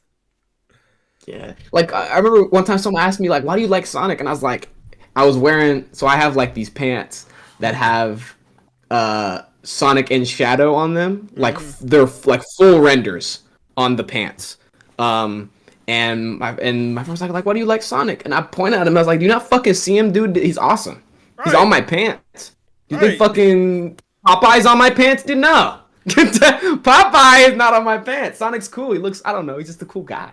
Like it's Exactly. cool vibes and plus like I don't know, not even like just as cool vibes, but I think like the cool vibes are very telling of the type of person he is. Like a chill dude. Chill dude likes to Exactly. have fun. Oh, also, Ben Schwartz killed it in Sonic 3. Oh yeah, That like he captured that his emotion. emotions. Ooh, that That man, scene with him and Knuckles, crazy. that man, I yeah, thought he was gonna man. kill a nigga. That's the type of serious that's like, yeah, man, y'all can have that seriousness and it works. No one was laughing in the theater because they're like, oh shit, were they really about to fight? Like, hey, you Yeah, had they didn't people have, on pins yeah, and needles thinking, oh, is it about to get real? Like that, yeah. like Ben Schwartz is always the case of like, yeah, you recognize his voice, but damn it, he is a good performer. He is a goddamn Hmm. good performer. Like, like he knows how to put on the act to make sure he sells you on the emotion. Like he is not gonna half-ass it. Oh, Yeah. No, but Ben oh, Schwartz did so good. Idris Elba did really good, even though, and I thought maybe the third movie kind of fixed this, but during the second movie, I don't know if you felt this. The whole time I was like, what voice is he doing? What accent is this? I didn't think he What was is he doing an like? accent. I thought he was just sounding like Ben Schwartz. I like, but like I couldn't, because I couldn't tell. Well, I couldn't tell if he was trying to do like an American accent, like not British accent, or if he was still keeping his. Because it was not his speaking voice, but it seemed like he was going back and forth, and It that kept shouldn't have. bothering It me during shouldn't the have. movie. I don't know because he's American in general. Like the way you Idris said. Elba. Oh, you said Idris. Oh, Yeah, I said Idris I Elba. thought you said Ben Swords. I thought you were still talking about No, Ben. I'm talking about Idris Elba. Yeah. I don't know. Idris is definitely like. I think he was trying to go tribesman mixed with Drax from Guardians of the Galaxy, and that is like okay, he's stupid, but Mm. and he's also And but the he's third also movie's a bit better. British. Yeah, but he's also Yeah. British, so he's also like, oh damn, I kind of don't know what accent to go for, so I'm just kind of speaking like a tribesman, like what I think a tribesman would sound like, you know. And Okay. I th- Okay. I think with with him being in the Knuckles show, that's where he really started to figure out Knuckles' voice a bit more. It's like, okay, yeah, he's not just a pure tribesman, but he's like he is someone who's just unaware of things. He's genuinely just he doesn't know what certain customs are, but he is still confident in how he does things. You know? But the Yeah. accent is like it felt like yeah, he finally got it more like I don't want to say I don't know because it's still like a little unknown. Like can't really pin it, but it's like okay, it's like that's just his character. I guess I can that's at least how I can do it. It's like that's just how I associate this Knuckles. He just has this sort of like tribal-esque voice. He just Mm, really needs to mm. yeah cut back on his British accent. Try to hold that back more. Yeah, it definitely stood out to me. But I mean, he still did a great performance. Everyone did a great performance. Tails' voice actress, Colleen, I think is her Yeah, name. Colleen O'Shaughnessy. Yeah, Colleen O'Shaughnessy. She did great as well. Like she might honestly have the best performance in the movie that's not from Jim Carrey. And Mm, I'm only on the fence of that because from what we saw, I would say it's Ben Schwartz or even Keanu. But I'm also aware that Tails did not get the same scenes that they did.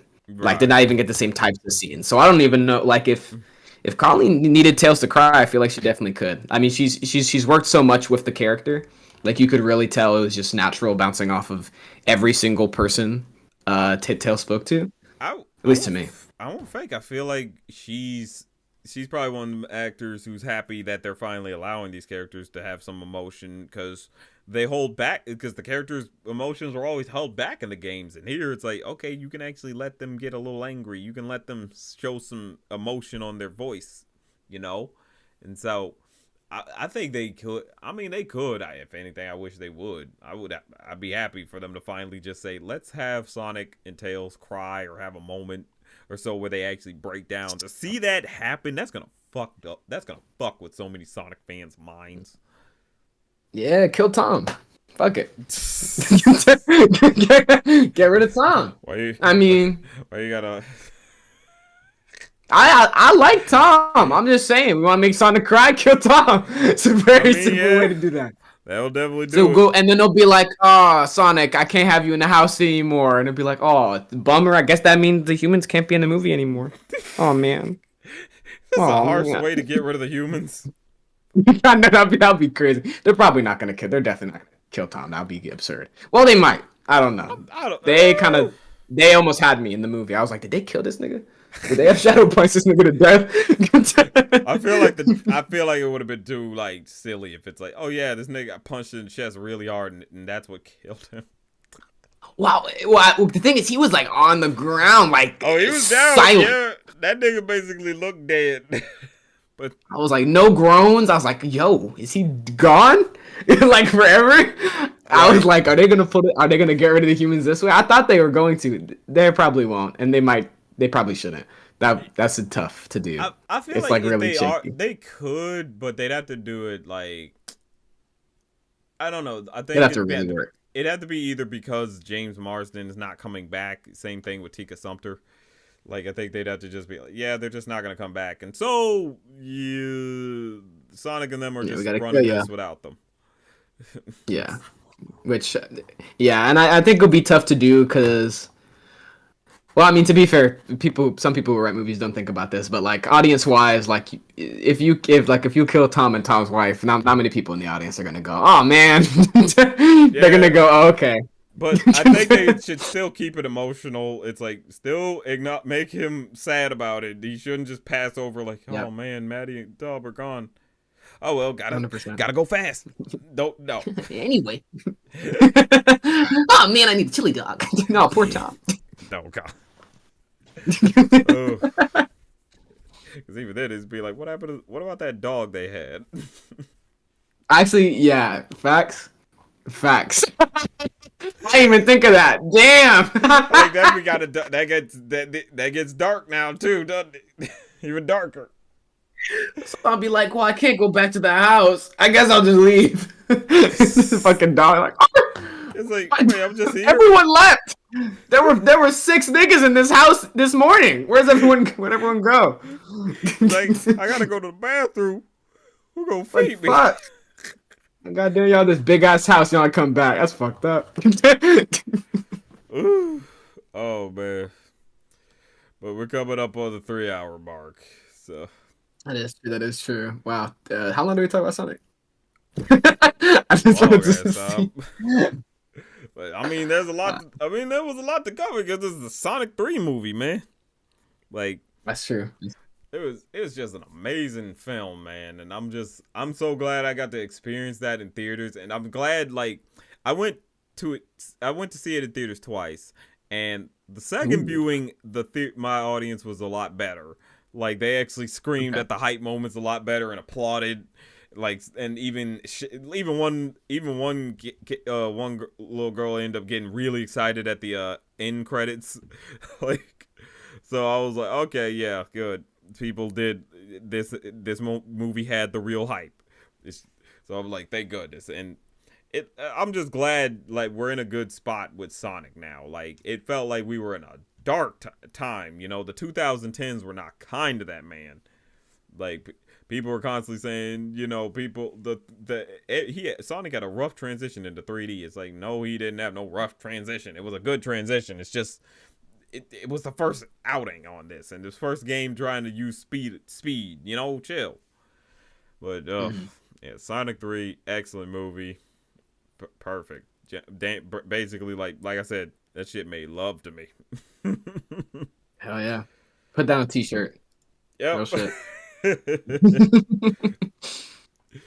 But yeah, I want to say thanks, Chill, for joining me on the stream. Hey, thank you for having me on the stream. That's what matters. Shout Yeah. out to Man of 1,000 Thoughts. Everyone click like. Yeah, and hit that subscribe. like, everybody. Hit the like after on the actual stream. You know that does push these videos or push these streams out.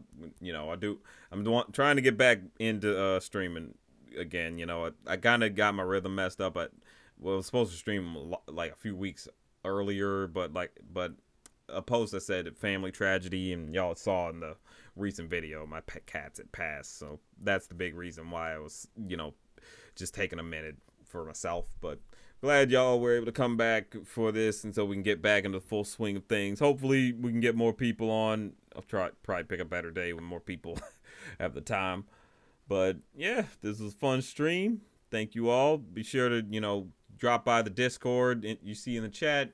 Also, join the Patreon. I got more exclusive videos on there. You can go in the description to the link there. Please sign up through the link. Do not go through like your app on your phone or like through the Apple app, please. But yeah, go to the Patreon. Thank you for joining, and always remember, it's just a thought.